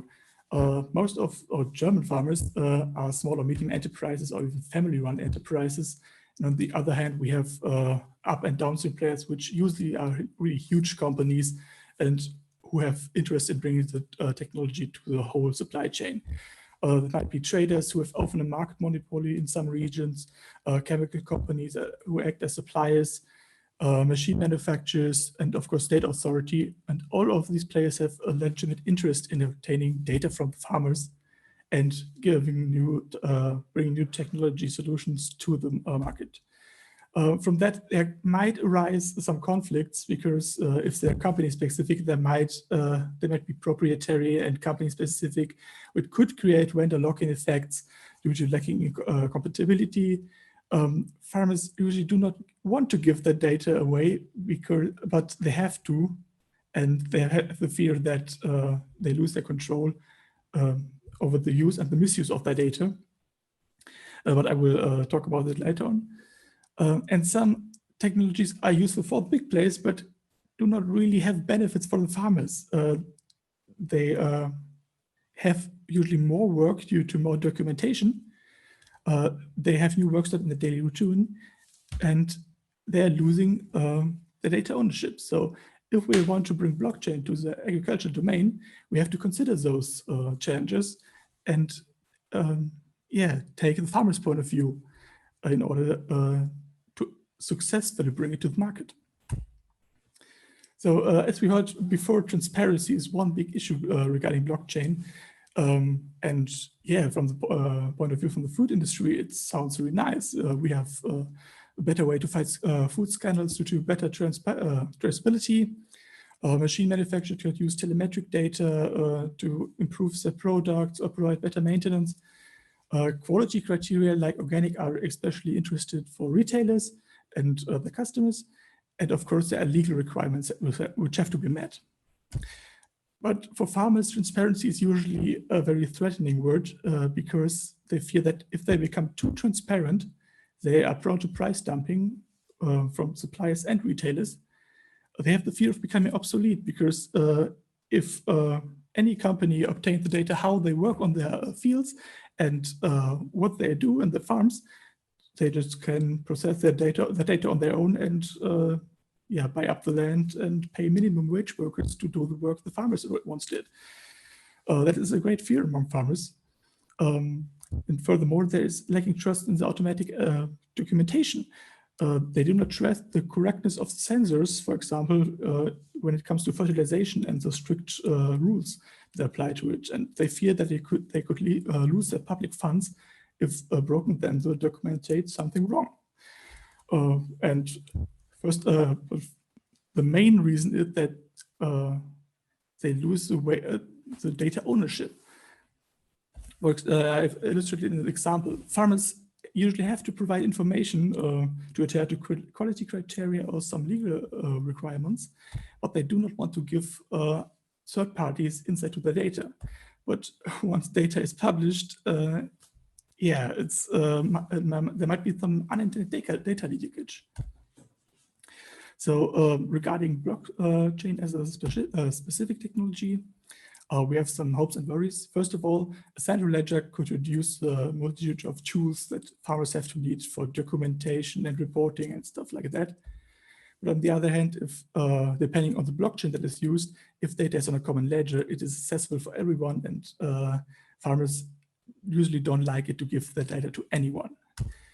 Another hope could be that automated documentation could reduce the workload, but if it's error prone or you do not trust the sensors, this is also a worry. Some blockchain also offer access to a bigger market, which sounds nice for farmers because they could have more income due to more offers. On the other hand, some see that very critical because they feel that they have less income due to more competition, especially by non-EU farmers who have not who do not have to adhere to the strict EU regulations and therefore can provide cheaper products. And another hope is that the monopoly of the traders could be broken, so that they have to buy better prices for the products of the farmers because they have to compete with other retailers. On the other hand, some fear that this might lead the traders to compensate their losses by raising the supply prices. So in the end, the farmer does not really have a benefit from this. So I will talk a bit about the opportunities and challenges for my work and my perspective. First of all, we have the concept of blockchain for privacy. In the project HiSurf I work in, we consider the concept of hybrid services. This is a consideration of traditional work and the management of data as a single unit, because nowadays you don't have the traditional work standalone, and you cannot separate it from data management. But the exchange of this data needs to be regulated, and we're using smart contracts to build data contracts which regulate the distribution and the use of data to strengthen the position of the data owner. We already implemented the first prototype using Hyperledger Fabric to define which data asset is visible under which circumstances for which party. We're currently developing a second version because due to the pandemic situation, we could not go into evaluation this year. So yeah, we hopefully fully can do some remote things once we get the setup up. Another perspective is blockchain for trust. This is mainly brought up by our project partner John Deere, because they have the experience that they develop high quality services which are then not used in agriculture because there are risks that are too high to justify the additional costs. So blockchain could help reducing the risks by automatic documentation, because farmers might be motivated to pay more for a service if it is traceable if the weather played along or not. And even if a blockchain can't compensate the weather, blockchain might be an evidence when it comes to a court case. So summing up, the main challenges from the farmer's perspective are the social component. Farmers have partnerships for generations with other local farmers which they cooperate with, or traders. And this could be a hurdle to establishing new marketplaces, for example. The imbalance of power is a main challenge because farmers are not the main driving force behind innovation, and their perspective need to be considered by those who bring the innovation. Another issue is standardization and open source products, because this ensures that incompatibility are avoided, and this could also boost adoption. But the main issue from my perspective is always privacy, because transparency is important for the whole supply chain, but it's threatening for farmers. So when we're designing blockchain and transparency mechanisms, we have to ensure that not everything becomes transparent for everyone, and that the rights of the data owners are protected. Because that is what farmers make a living from the generation-long experience and knowledge how to work on the land. It gets into hands of third parties, they lose the base of living. So this is a brief glimpse on my work. If you're interested, please feel free to contact me via mail or in the Q&A session. Thank you very much.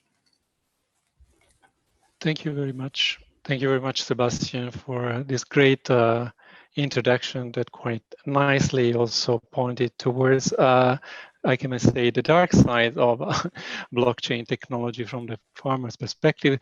I would invite you also to have a look at the chat. There is a question in the Q&A, sorry, if you might want to reply to that, while I will introduce the second speaker, which is Adam Patkowski. So Adam, you can already start sharing your screen. Adam is CEO of IDFS company, which is running a project named Agrego. So Adam's core business really focusing on the integration initiatives along the supply chain, horizontal integration or vertical kind of integration in order to make the supply chain, the food supply chain, shorter and more effective. And it's in this framework that he has been co-creating the Agrego IT system. It's a tool supporting integration, skill building, communication, and value creation in agricultural sector and in food production chain. So Adam will represent the views of farmers and processor, and will tell us a bit his experience with adopting blockchain technologies on the ground. Adam, please, the floor is yours.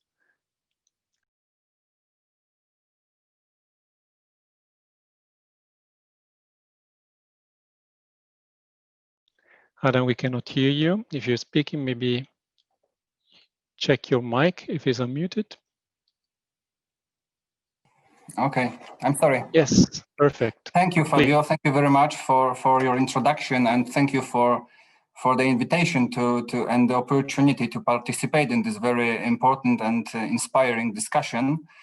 I will try to present the point of view of farmers and processors, or maybe better said, from perspective of farmers and their cooperation with processors. I think there is still not too much experience in implementing and using blockchain technology in agriculture, especially on farms. Maybe the next links in the food production chain already use such solutions, but from my observations, I would say rather in the area of logistics and the supply chain. We prepared such a pilot project on the use of blockchain and IoT technologies in cooperation between farmers, processors, and advisors in a project of high quality beef production, Polish premium beef, we called it. And we used not only blockchain, but also IoT solutions. I mean, electronic identification of animals. It was some solutions like earrings, electronic earrings, and responders. We were also taking DNA samples to control everything. And we have created an IoT environment for communication. Animals were monitored during the fattering and the transport to slaughterhouse. The cutting was very detailed, and each piece of meal was really fully traceable. I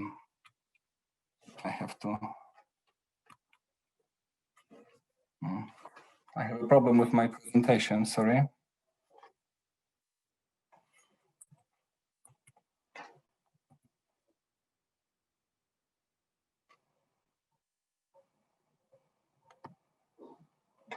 Can you hear me? Yes, we can hear you well. Okay, so I can see your presentation. Okay. Yes. I had some problem. Maybe it will be better No problem. later. Okay, what was the result of our project? As you see, as a result, customers and clients received the possibility to check the origin of the meat, just scanning the QR code and opening a website with the most important information about every piece of meat that was supplied in this project.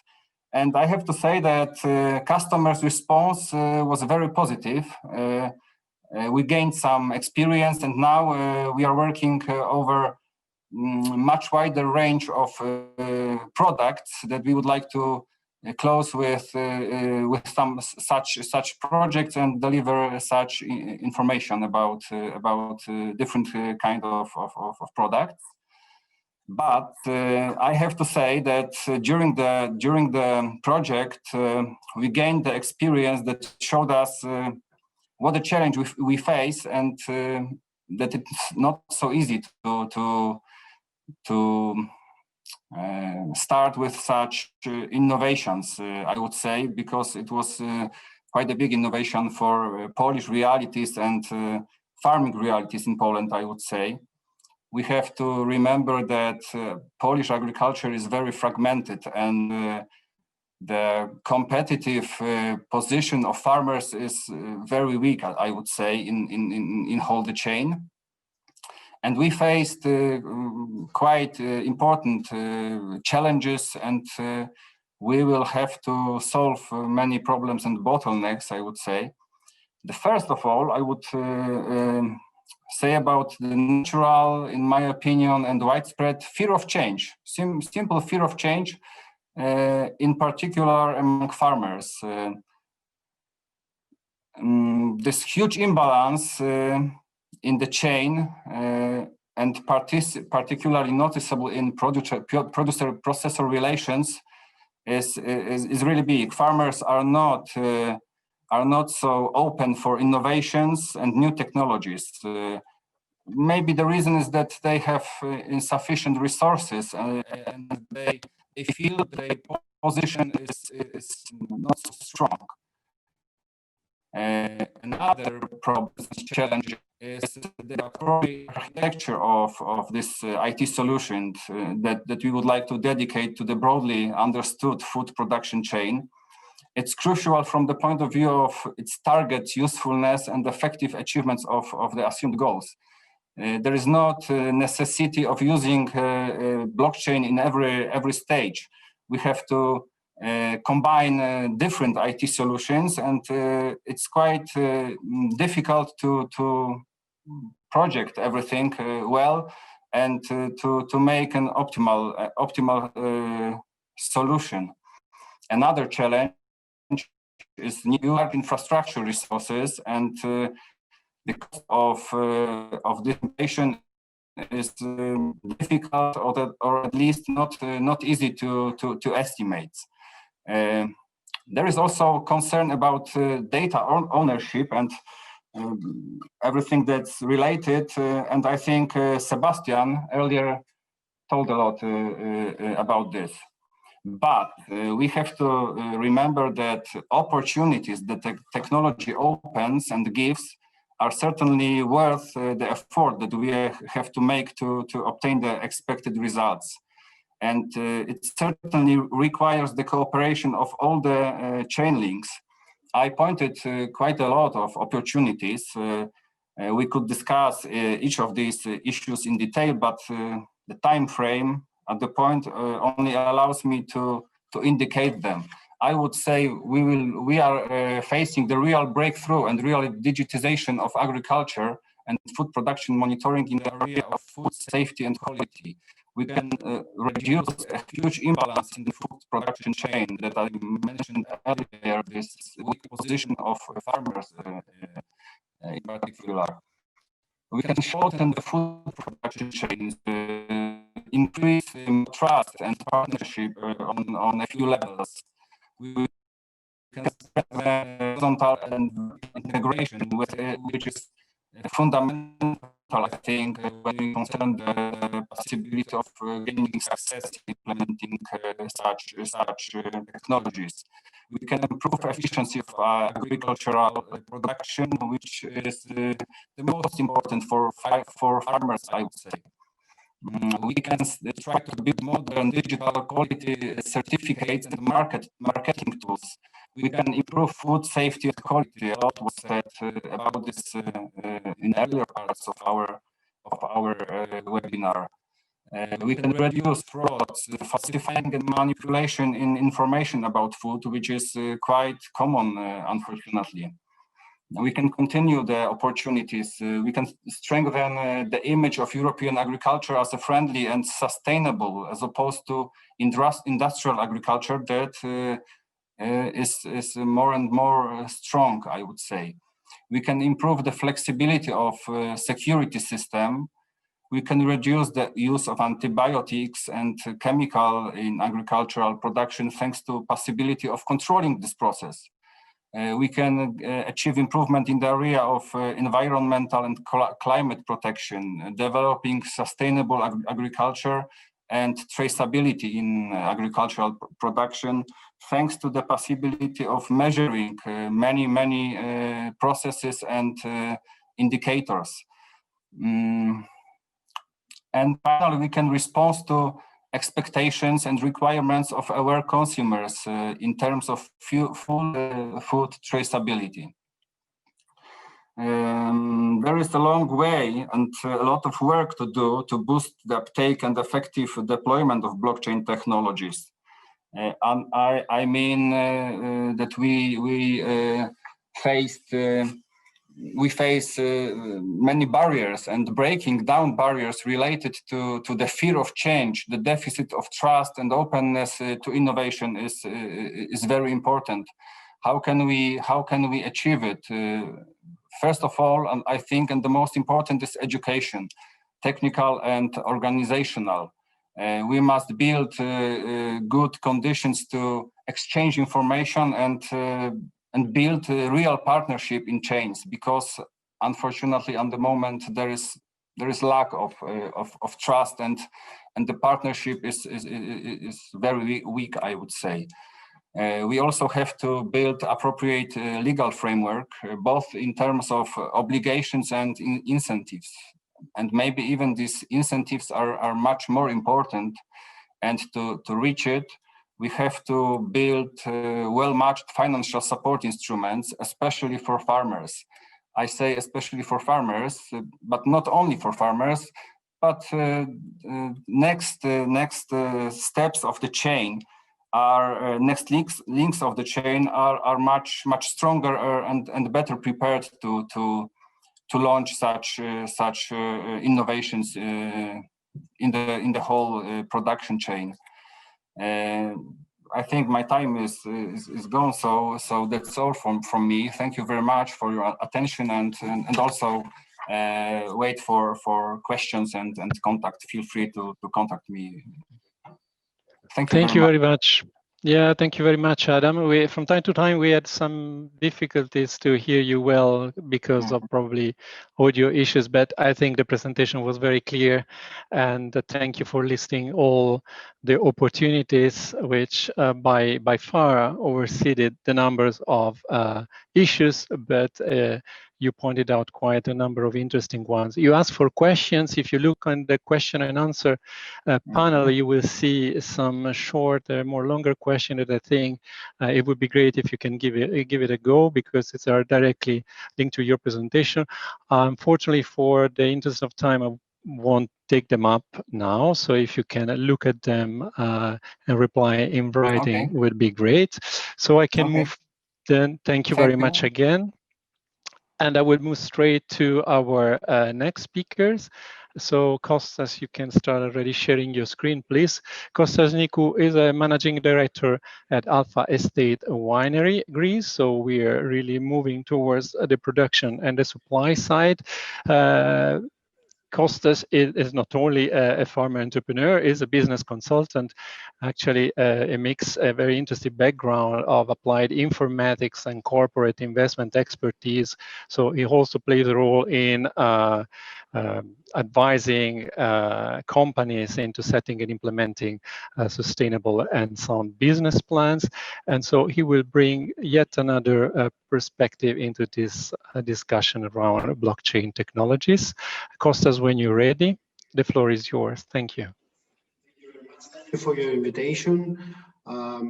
It is true since now that it is obvious that we live in an era of accelerating changes and not just changes. First of all, who we are. Here at Alpha Estate founded in 1997, and we try to implement the state-of-the-art winemaking experience from Greece to more than 30 countries around the globe. It is a vertically integrated winery. It's really important with 45 person. Actually, it's an SME, it's a small enterprise. And we cultivate almost 220 hectares of privately owned vineyards, where we implement a cutting-edge sustainable viticulture.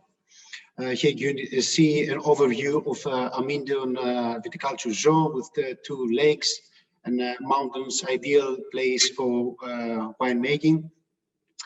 And of course, there are people who can acknowledge and estimate what we do, and we're lucky and proud for that. So our first blockchain experience started actually 2 years ago, where with the European Court of Auditors through a proof of concept project, where we tried to showcase that we can use blockchain infrastructure into EU co-funded initiatives in order to minimize our bureaucratic burden and administrative costs as an end beneficiary through audit levels. And why we did, and that was the beginning. Then we moved on and we tried to implement blockchain into a bottle, whether it is a cap screw or a sticker, together with Compelion GCL. With this implementation, actually, this is a pilot project for now. And as Mr. Avrillons at the first session mentioned, we gather all critical information of the specific bottle and provide this to the end consumer, the final consumer. And you can see here the unique bottle information, which is actually the blockchain, the IT perspective, which is actually, we don't care about that. As soon as it is there and it works, we don't mind as soon as it is correct. So we see that a bottle of unique wine is a primary information from the ecosystem. We use the ecosystem with different approach from you, but the same logic, which is secured into a bottle and that can last through time and finally provide to the end beneficiary, to all of us, the pleasure and utility of this preservation. What are the benefits so far? You can have as a farmer direct one-to-one connection between you as an organization and the final customer. You can have advanced loyalty opportunities, traceability, geolocation, and then you can provide bespoke services to your customers. It can be actually a mediator-free market. And then you can move on and conduct a real-time market survey. It's going to be a real-time issue, and you have on-the-spot results with securely interconnected customers. And as a European Union, we have to admit that this is a fully GDPR-compliant approach. And then you can have from vineyard to shelf intact info for not just customers, that because as a company, you don't want Me Too projects and Me Too customers. You want the evangelists to provide and promote this experience to the rest of the world. Up to now, the challenges and the bottlenecks that we faced, there's no ready-to-use out-of-the-box machinery.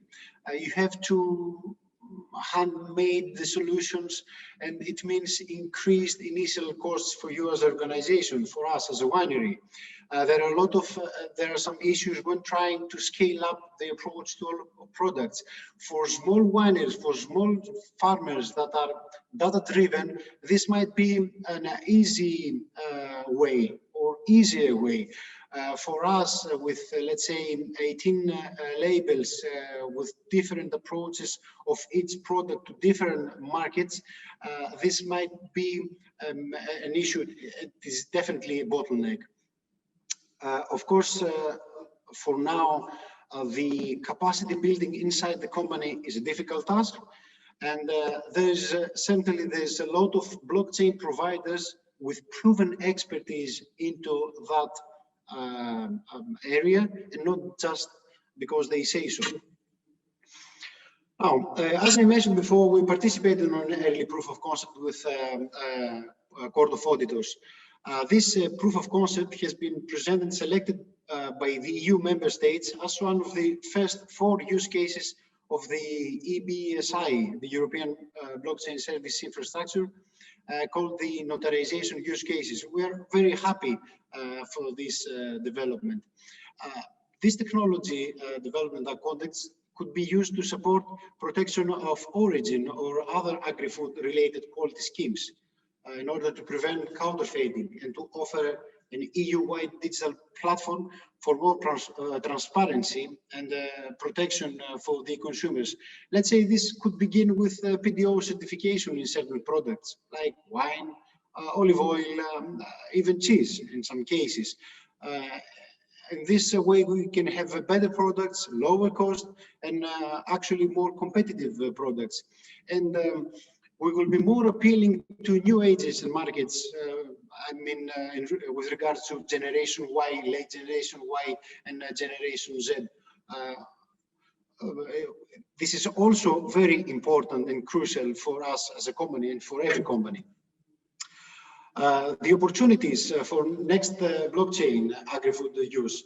We can have quality consistency through various EU countries. You know that PDO, it's different from country to country. We use a piece of paper. Other countries use a ring. We can have a quality that will be horizontally certified and acknowledged by all EU and not only EU customers. And we don't want to showcase that every single product, let's say every wine is the same throughout Europe, but we can reassure the farmers' differentiation, and this is really important for us as an EU product. So what needs to be done from now on? Of course, the legal framework. If there's a specific legal framework that we as a farmer can follow, this will boost the market.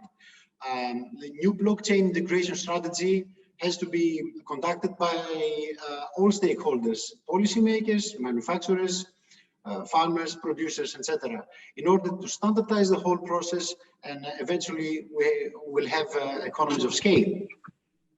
So with these ideas, I think that blockchain use is a perfect way of having the truth certified.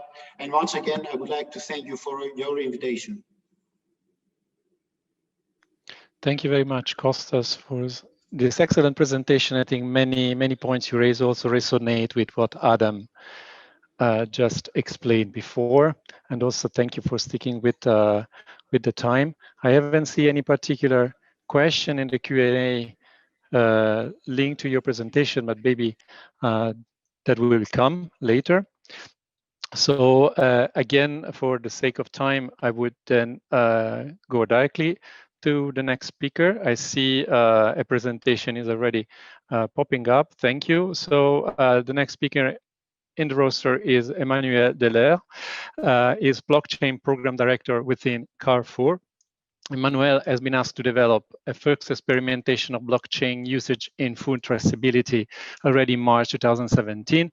And with his team since 2018, he has implemented the first European blockchain in productive use for food traceability, and now is managing the program with Carrefour worldwide. I don't think I need to introduce Carrefour to you, so I will leave directly Emmanuel to provide us this interesting perspective from the retailer point of view.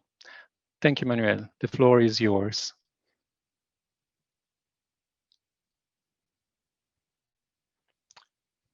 But we cannot hear you, so yeah, probably.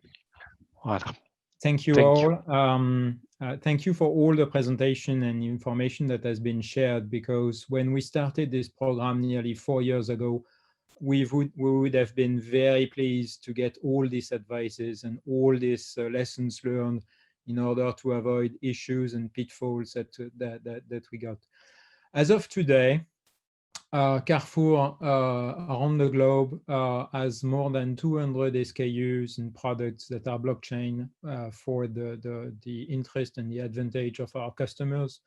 what has been true from the beginning was the idea to offer this to our customers. And we have, just to give you a very few numbers, but we have 12,000 stores worldwide, and we serve every day 13 million customers. So makes a lot.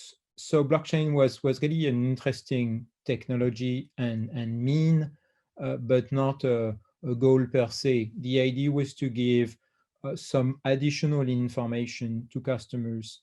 And as of today, like you see, and I won't go through all the countries and details, but we have meat, we have fruits, vegetables, we have cheese, we have even wine, organic Bordeaux wine, we have salmon, we have pork, and so on, all over the world. And the idea is these are all these products are on productive use. And we started our first blockchain into production. It was a chicken in France. It was late 2017, beginning of 2018. We started, I would just cover this as well, or I will get the question. We started on Ethereum. The choice was made early 2017, and we moved to Hyperledger Fabric because also of data privacy issues, and I will really cover this a bit on my next slide. So we are still coping, and we have still more to come. And as of today, we have, let's say, quite a lot of products to still make in the various regions, and will come from new products next year in Poland, in Romania, or in Argentina, for instance. Just to give you some idea of our role, and we have been the catalyst of this, but it was not an obligation, neither for our suppliers or the farmers that are working with us, and so on. Why did we do this? It was because we knew the filière, the chain of actors, from the product, being the farmers, being the breeder, and so on, up to the retailer, and through transformation, slaughtering, packaging facilities, and so on. And without blockchain, informations are, yes, they are retrievable, but they are scattered, and they are scattered under various formats. Yes, they are reliable because we are all working together to make them reliable and to make them trustful, but they are not very quickly accessible from a customer perspective. They are decentralized, which is fine, but they are also fragmented. So the idea was to say, well, with blockchain, we could form a consortium, and we could give proof to the customers behind the labels. If you take the no antibiotics issue, who's better positioned or in a role to certify non-antibiotics more than the veterinarian? And this is what we did with our first chicken. So with blockchain, we are able to give to the consumer information that are at a very good granularity level, being the batch of production, about the provenance. And if you take a bottle of milk, we even may be able to say, well, in your bottle of milk, you'll get milk from this and this farms, and we can locate them on a map. We can give to the consumer information about the actors, about the production steps. When you sell salmon in Europe or in Brazil or in Argentina, you have limited, as a consumer, you have limited knowledge of how old your salmon is and what were the necessary steps to trim your salmon fillets. We can give, of course, very accurate information on dates, on the timeline of your products. And of course, we can give certificates details. So with blockchain, we see information being shared via logical events that are process-oriented. We see immutable or unfalsifiable information that was particularly important for farmers. The first farmers we talked to were a bit afraid of putting some data into a system and having the possibility that their data could be tampered or changed without their permission. And then by design, the blockchain with the immutability of the data was a real and a rich answer. We are able to collect and distribute rich data that are organized. So we know who has posted the data at what time, with what timestamp.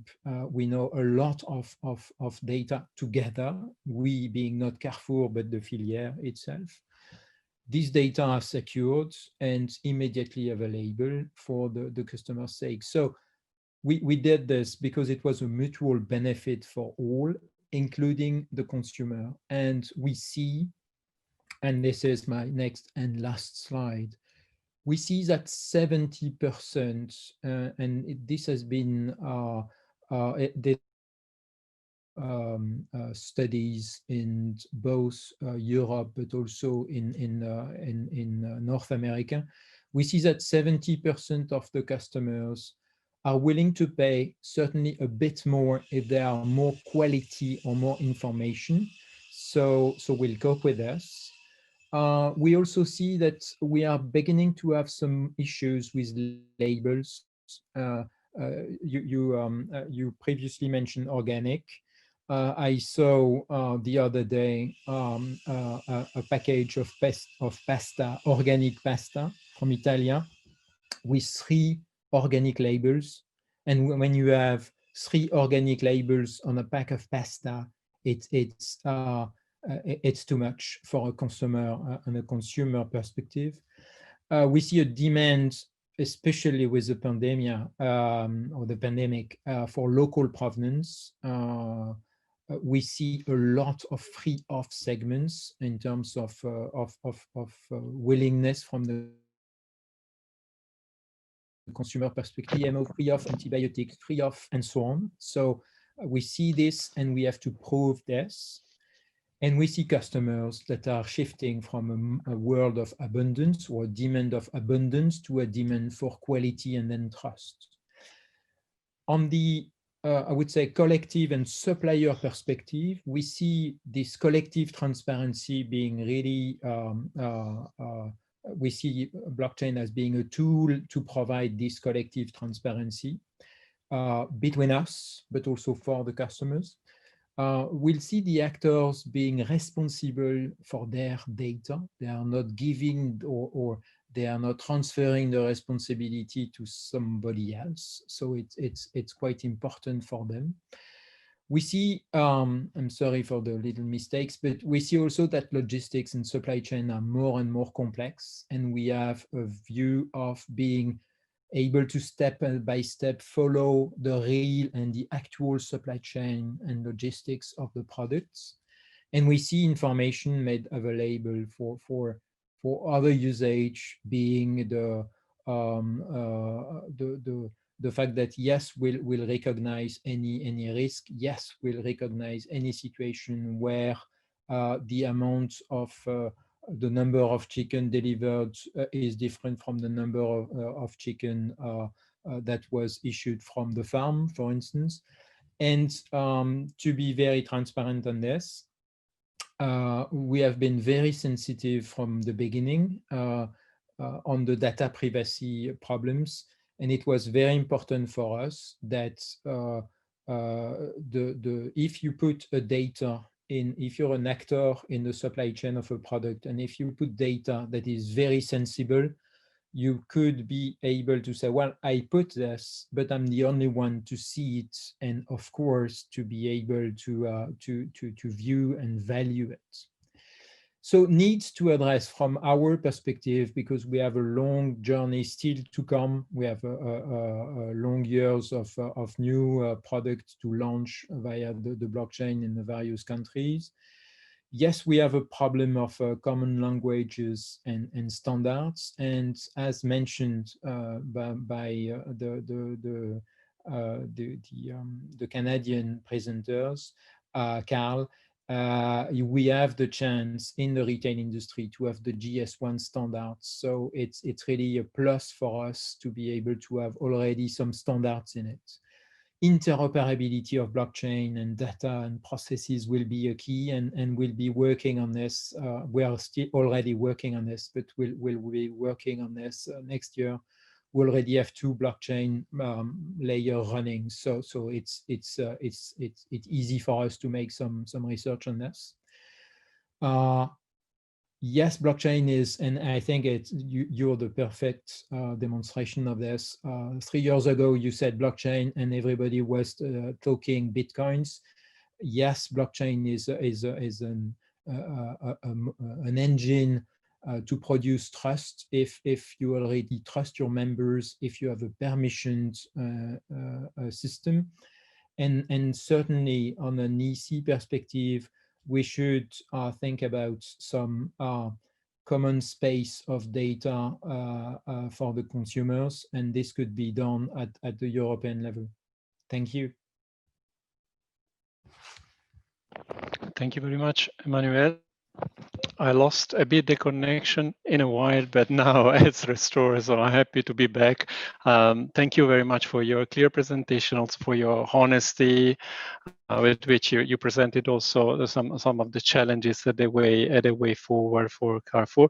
For the interest of time, we won't have the time, and apology for that, to let you reply live to some of the questions, but a very precise and nice one that you might want to see. Have a look on the chat on the Q&A panel, because they were a number directed to you, asking a little bit more of details about your experience. So once answered, this will be available for everyone to see. Yeah. So thank you very much, Emmanuel, already for taking care of that. Thanks. That's really kind.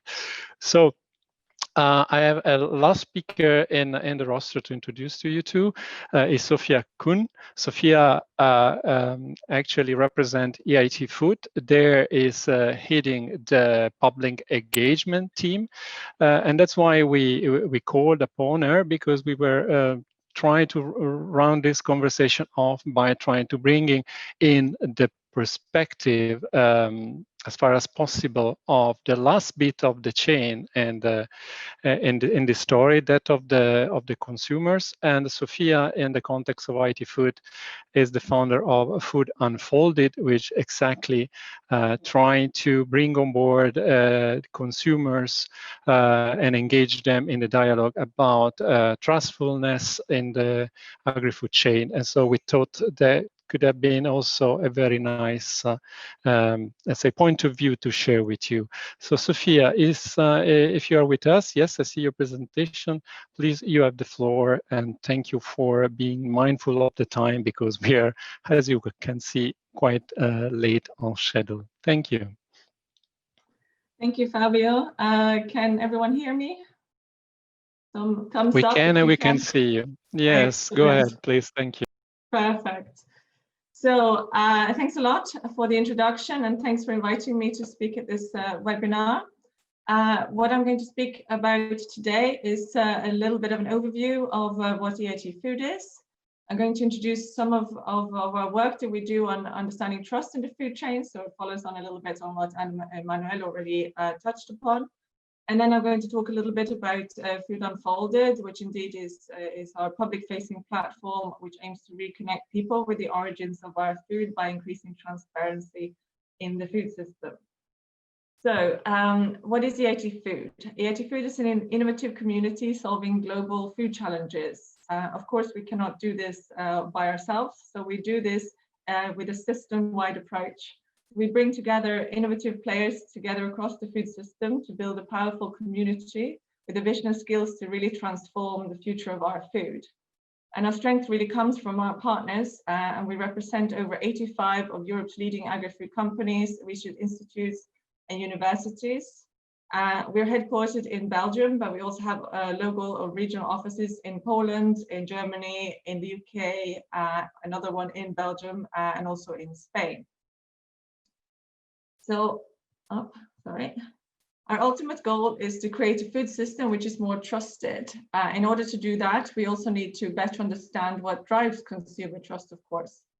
So we have found that when trust is strong, we're able to really get consumers on board with innovations that can move the EU towards a healthier and more sustainable food system.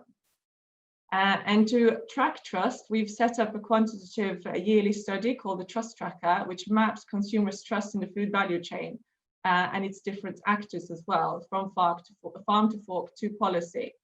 So we examine differences between countries over time, and this provides valuable insights to help retailers, manufacturers, authorities, and farmers to really enhance consumer trust in the food system and to gain support for future food innovations. So we've also found through our Trust Tracker study that openness of the food system actors is really of primary importance in establishing consumer trust. So this means that the activities, the information, and the way people or the food system actors present this information is really of utmost importance. And this knowledge really showcases the opportunities for blockchain to be perhaps one of the tools towards increasing transparency and openness in the food system.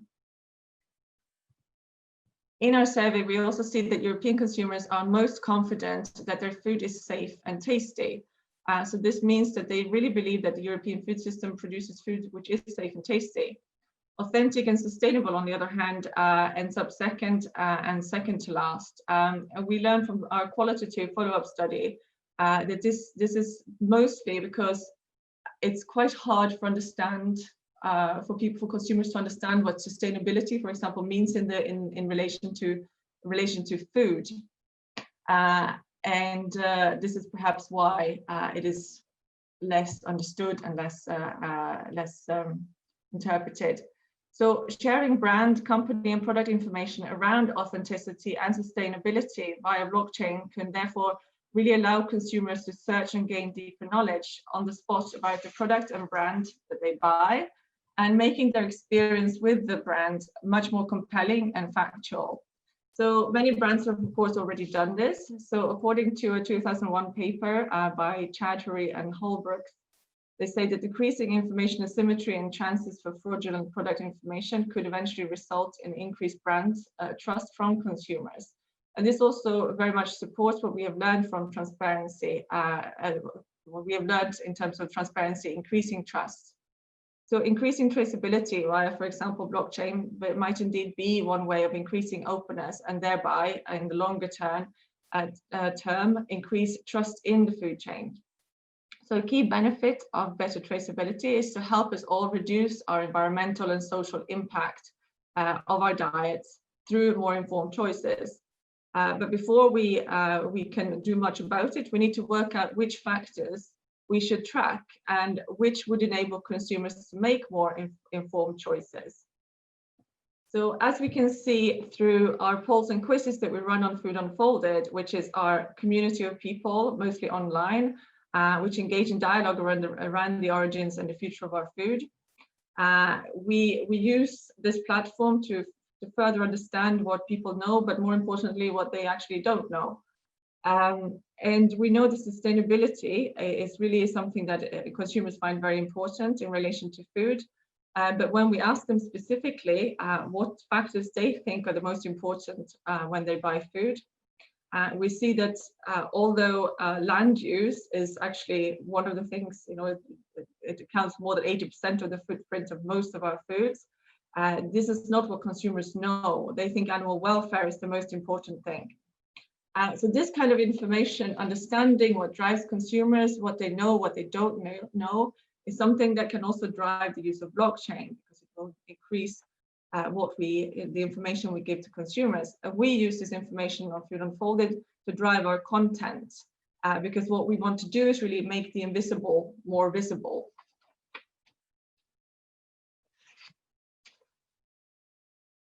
So for blockchain to really increase and to achieve its potential of increasing consumer trust, we also need to work out how to present all that extra information on, that consumers will get. So is it on food packaging? We heard that, you know, we're already getting quite a lot of labels on food packaging, or is it via apps?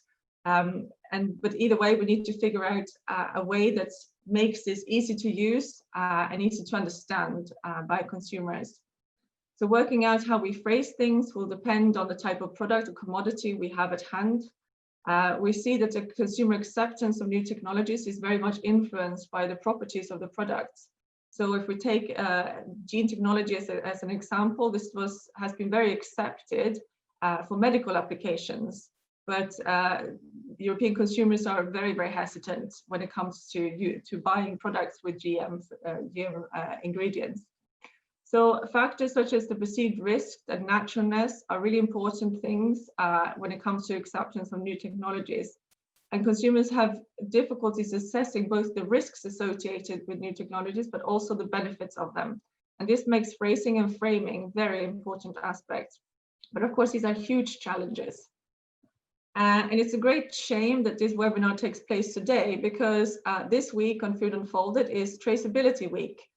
And this is one of our pieces of content around blockchain and agriculture. And during this week, we are asking our audience, which is made up of 50,000 people in Europe, we're asking them if they think that more transparency and traceability could make the food system more reliable. We're asking them for ideas on how to make the food system more transparent. We're asking them if they think blockchain is the answer to creating greater trust in our food, and many more things. I also want to take this opportunity to highlight that we're also releasing our first yearly report on trust in the food system in January 2021. And this report brings together the results of our qualitative and quantitative studies that we've been carrying out for the last 3 years. And our report will be released in January next year. So do keep an eye out for what we're doing at the Agrifood and Food Unfolded, and join us on the Food Unfolded in the Food Unfolded community. I'm happy to share some more insights around blockchain after we've had our traceability week. Could show some very interesting things. If you'd like to speak to me, contact me. This is my email address, and that was it from me. Thank you very much. Thank you very much, Sophia. It was a really nice addition to the different presentations and the views we had. Also, you've been, in fact, implicitly reflecting on some of the key aspects around traceability, generating transparency, and then trust, which was a sort of red line throughout our discussion. And also, I think it's the greatest added value. I think this is agreed between all the speakers, what blockchains can into the agri-food value chain. So it's 3:35 p.m. and this workshop was supposed to have, unless I read it correctly in the chat, I have been allowed from the organizer to maybe to round it off with a bit time for, not too much though, for discussion. So we won't have, unfortunately, the time to go and to dive deeply to many of the issues that were raised during the different interventions. But I would like to take some minutes just to give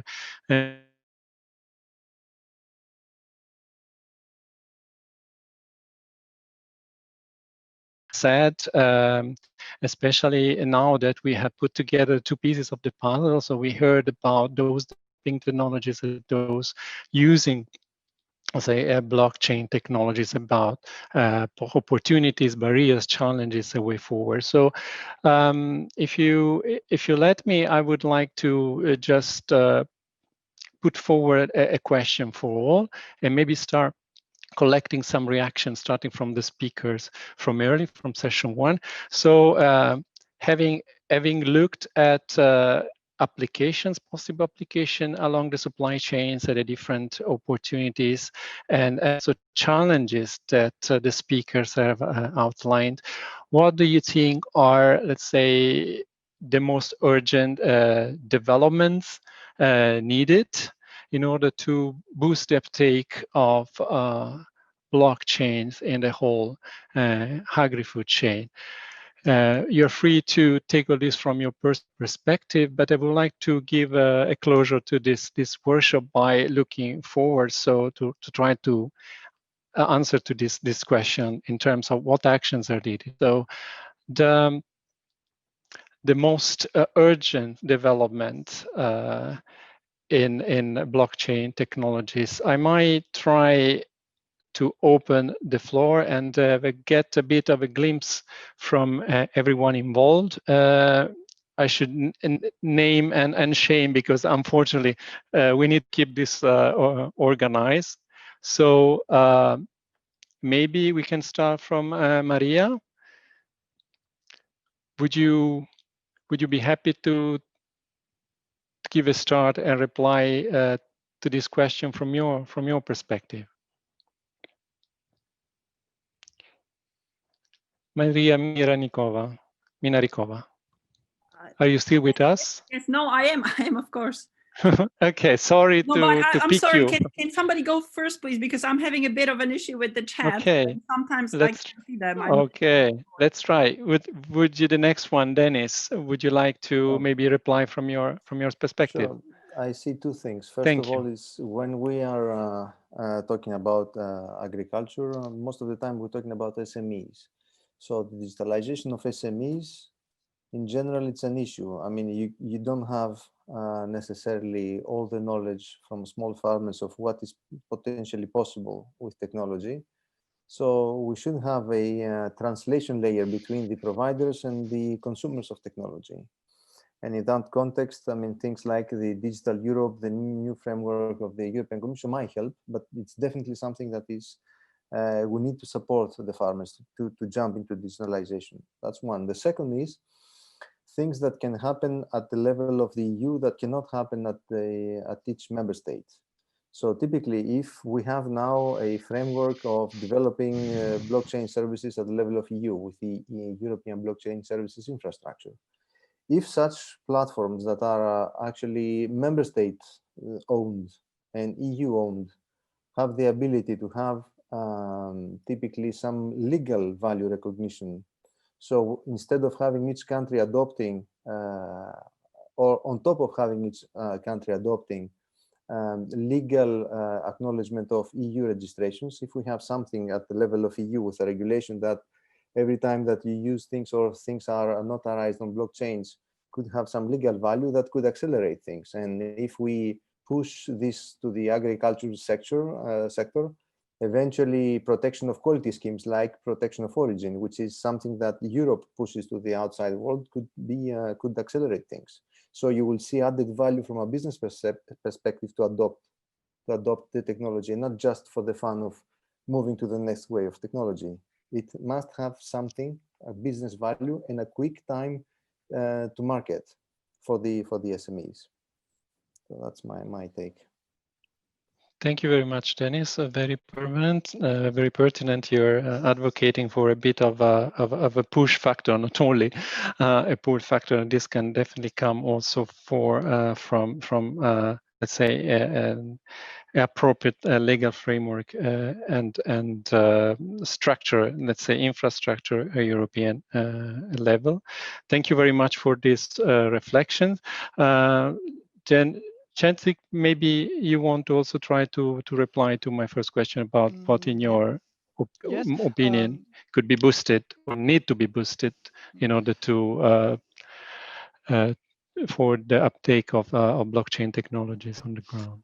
I'll be very quick because I fully agree with what Dennis just said. Starting the video. Sorry, thank you. I'll be very quick. Yes, of course, I fully agree with Dennis, because about the quality scheme is something that should come from the EU. So producers cannot build the infrastructure to guarantee something that is supposed to be covered by the EU. So at least it should be an initiative from the EU first. And secondly, yes, because of the fact that we're talking a lot about SMEs, we got to find a way to help SMEs moving into more adding more digitalized solution into the way they are working. And it's something that we already noticed with the COVID-19 crisis, because as we were all able to understand, during lockdown periods when shops were closed, shop that wasn't digitalized was way more exposed to any crisis. So I think it is something that is of course true for the e-commerce, but also true for the blockchain implementation. So it's definitely something that we should work on it. Thank you very much, Anzik, for your input. And moving forward, Carl, would you like to say also something from your point of view? Yeah, sure. So I think I mentioned this in the presentation. We need to have a big vision. We need to have maybe some standards around sharing this digitized certifications. I think that could be something under the remit of the EU or FSMA in that case. And I think that would benefit, obviously, all the companies participating in the ecosystem. If they could create one set of documents that they could ensure certification across all the retailers in the ecosystem, that would be a big help. The second thing is, let's focus on where blockchain creates value. If we had this conversation 2 years ago, there weren't many use cases that were actually creating savings. I think one of the great takeaways from this event has been, many corporations, many organizations are actually creating value that's measurable using blockchain. And we need to then spend some time training and educating, some of the, that population outside the early adopters, so that they start to see the benefits of blockchain. So those would be my 2 points. Thanks. Thank you very much. That's very clear. The training education, not only for those adopting, but I think for the whole ecosystem of players that are supporting this technology is needed, is what I take from your second point as well. Maria, would you be happy now to contribute to this discussion by replying to the question, or are you still? Yes. No, thank you so much. Thank you. Apologies. I know it's difficult to manage a lot of a platform at the same time. Please. So, what in your opinion should be, let's say, developed? What is the priority developments for boosting blockchain uptake? I would agree with what the speakers, all the speakers have said so far. I think right now is a good time, because COVID has shown us that digitization is absolutely critical for our future development and for improvement. And so right now is a good time. And perhaps instead of, because blockchain wasn't really, the highlight of the day or of the 2020, right? So, but instead of, putting it on a back burner, maybe now is a good time to think about and rethink, how do we use the technologies that we have, these transformational technologies, and, how can we really implement them? So we know that we need to digitize just about everything in our life. So, what is it that we need to do? So I think also, workshops like this one, they provide education. So that was the next point that I think everybody touched on, that we need education. We need more education to bring awareness and to help people understand the benefits. There's never enough education, right? So I would very much advocate for this. And it's this workshop, other similar, webinars that encourage also participants in the agri industry to be open-minded and to seek new possibilities or new opportunities for improvement of their industry. So I think that's very important. And as a third thing, I would add that perhaps European Commission can provide some incentives and run some programs to support these activities, because it's difficult. It's not easy to just go, if you're, that's a very different industry, agriculture, right? Industry. It's not, technology is perhaps not their primary focus. So, give them some incentives around some programs where you incentivize them to adapt these new transformational technologies to digitize, help them digitize. So those would be my points. Thank you very much. Kirsty Rosenhoff, my head of unit, in her opening speech also pointed out to some tools already and possible financing instrument that could be deployed in the next future. So this is also to be looked at as an opportunity. Thank you very much, Marina, for your intervention. Then the same questions, but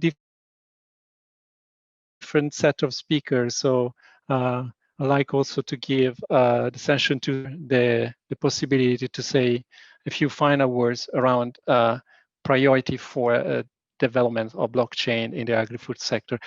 Sebastian, you've been hearing also a number of presentation from different part of the agri-food supply chain.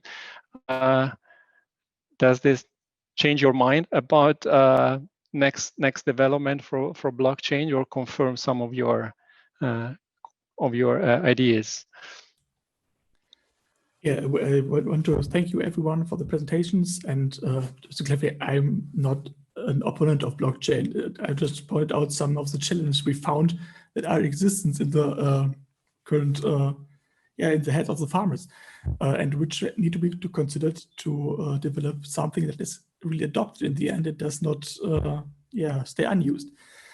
I think the biggest challenge is the discussion about data ownership in the context of private transparency.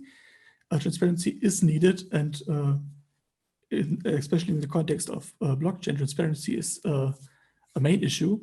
But I think we need some legal foundations how to handle data that was published with a legitimate interest, but then got away to third parties, which was not intended, and how to protect the data owners from unintended data leakage. I think that would be interesting discussion, and has to be considered. Thank you very much, Sebastian. Adam, would you like to add something on what you just you presented in this direction? I have to agree with all the colleagues.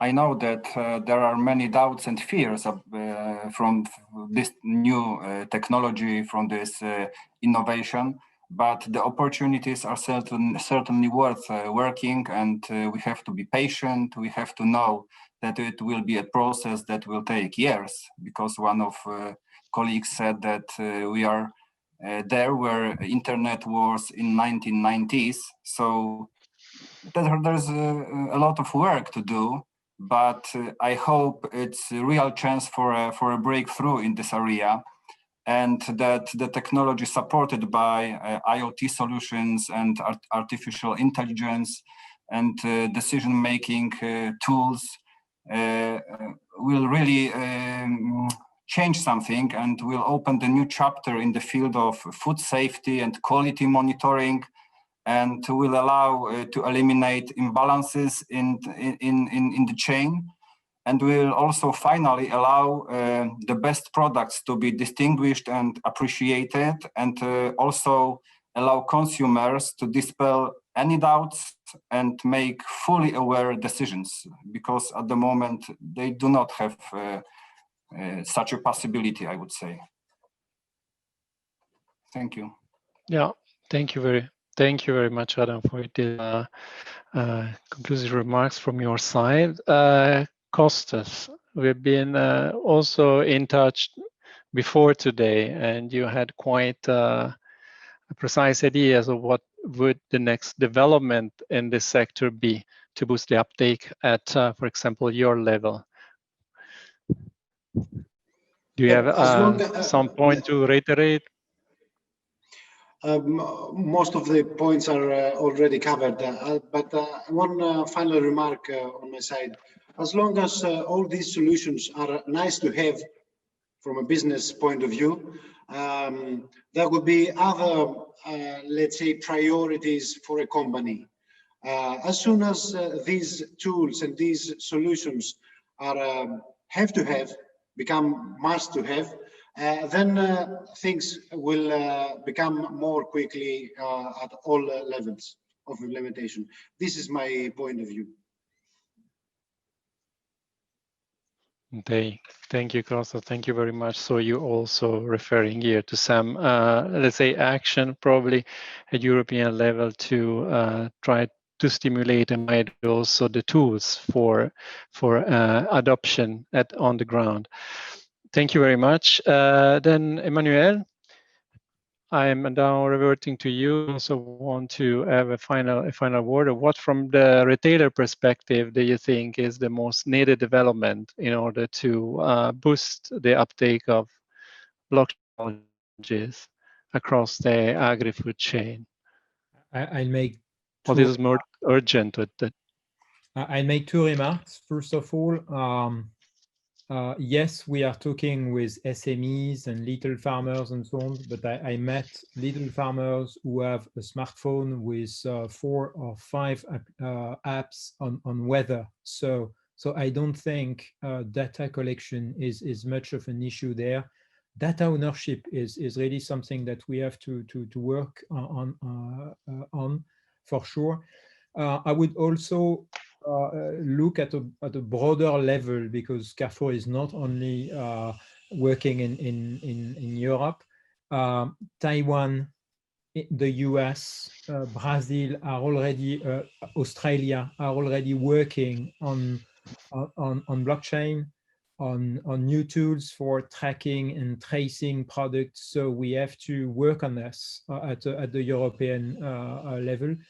And maybe the idea, for instance, in Taiwan, they are building, or you have also private companies like Microsoft or IBM, building private and general plot registers of all the plots in the world and all the crops and all the vision being pictures, being from space pictures and so on. And they are really working on massive data around agriculture. And I think we should do this at the European level. Thank you very much, Emmanuel, also for your conclusive remarks.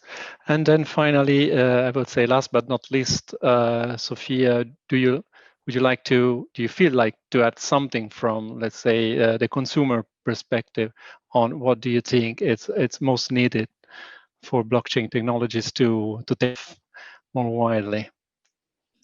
I think that this is still quite at its infancy in terms of understanding how consumers would use the technology.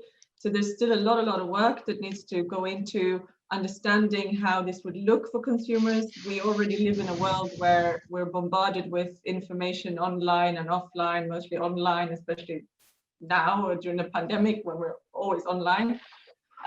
So, how will this be an added value for consumers without overwhelming them? So finding this balance between, adding more information, creating transparency, ultimately, hopefully leading to trust, and then providing a valuable tool for consumers that they can actually use, that they understand, that they feel provides something additional for them. So the intention, of course, to give more power to consumers to be able to make more informed decisions around the food that they buy.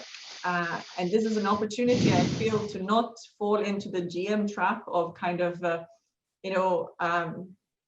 going out with wrong communication or phrasing messages in a way, not wrong communication, but phrasing messages in ways that consumers feel unsure about. So kind of having that information or researching that information up front as much as possible, because of course you can never be fully sure, and especially it depends on the type of product, the type of commodity, and later down the line you will have situations arising that you could not have researched or foreseen at the beginning, but at least to sort of try to think of what could be, what would be the added value. That's what I would. Thank you, Sophia. I think it was Yes, thank you very much. It was needed. I very much sympathize with the issue of information overload. So as a consumer, I see perfectly what do you mean. And I think this brings kind of a very interesting perspective to everyone involved, from developers down the agri-food supply chain to take into account. Well. So despite the technical difficulties and the time against us, I managed a bit to give the floor to all the speakers involved.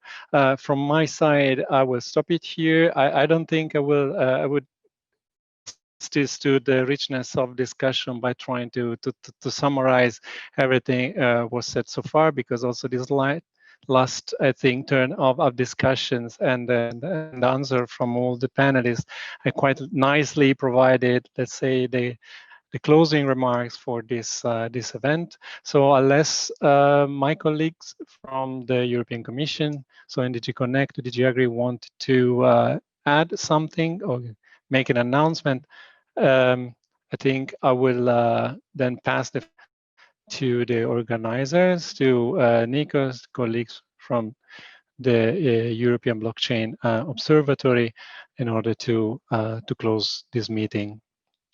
Thank you very much, everyone, for your participation, and especially to the speakers for the excellent presentation from my side. Thank you. Thank you, Fabio, for being an incredible host. On behalf of the organizing team, I would like to thank you, everyone, especially the presenters and participants of today's event. The observatory will follow up with an email. I will provide links to the presentations given today, as well will publish the recording of the workshop. Thank you again, everyone. The online session will be terminated in 30 seconds.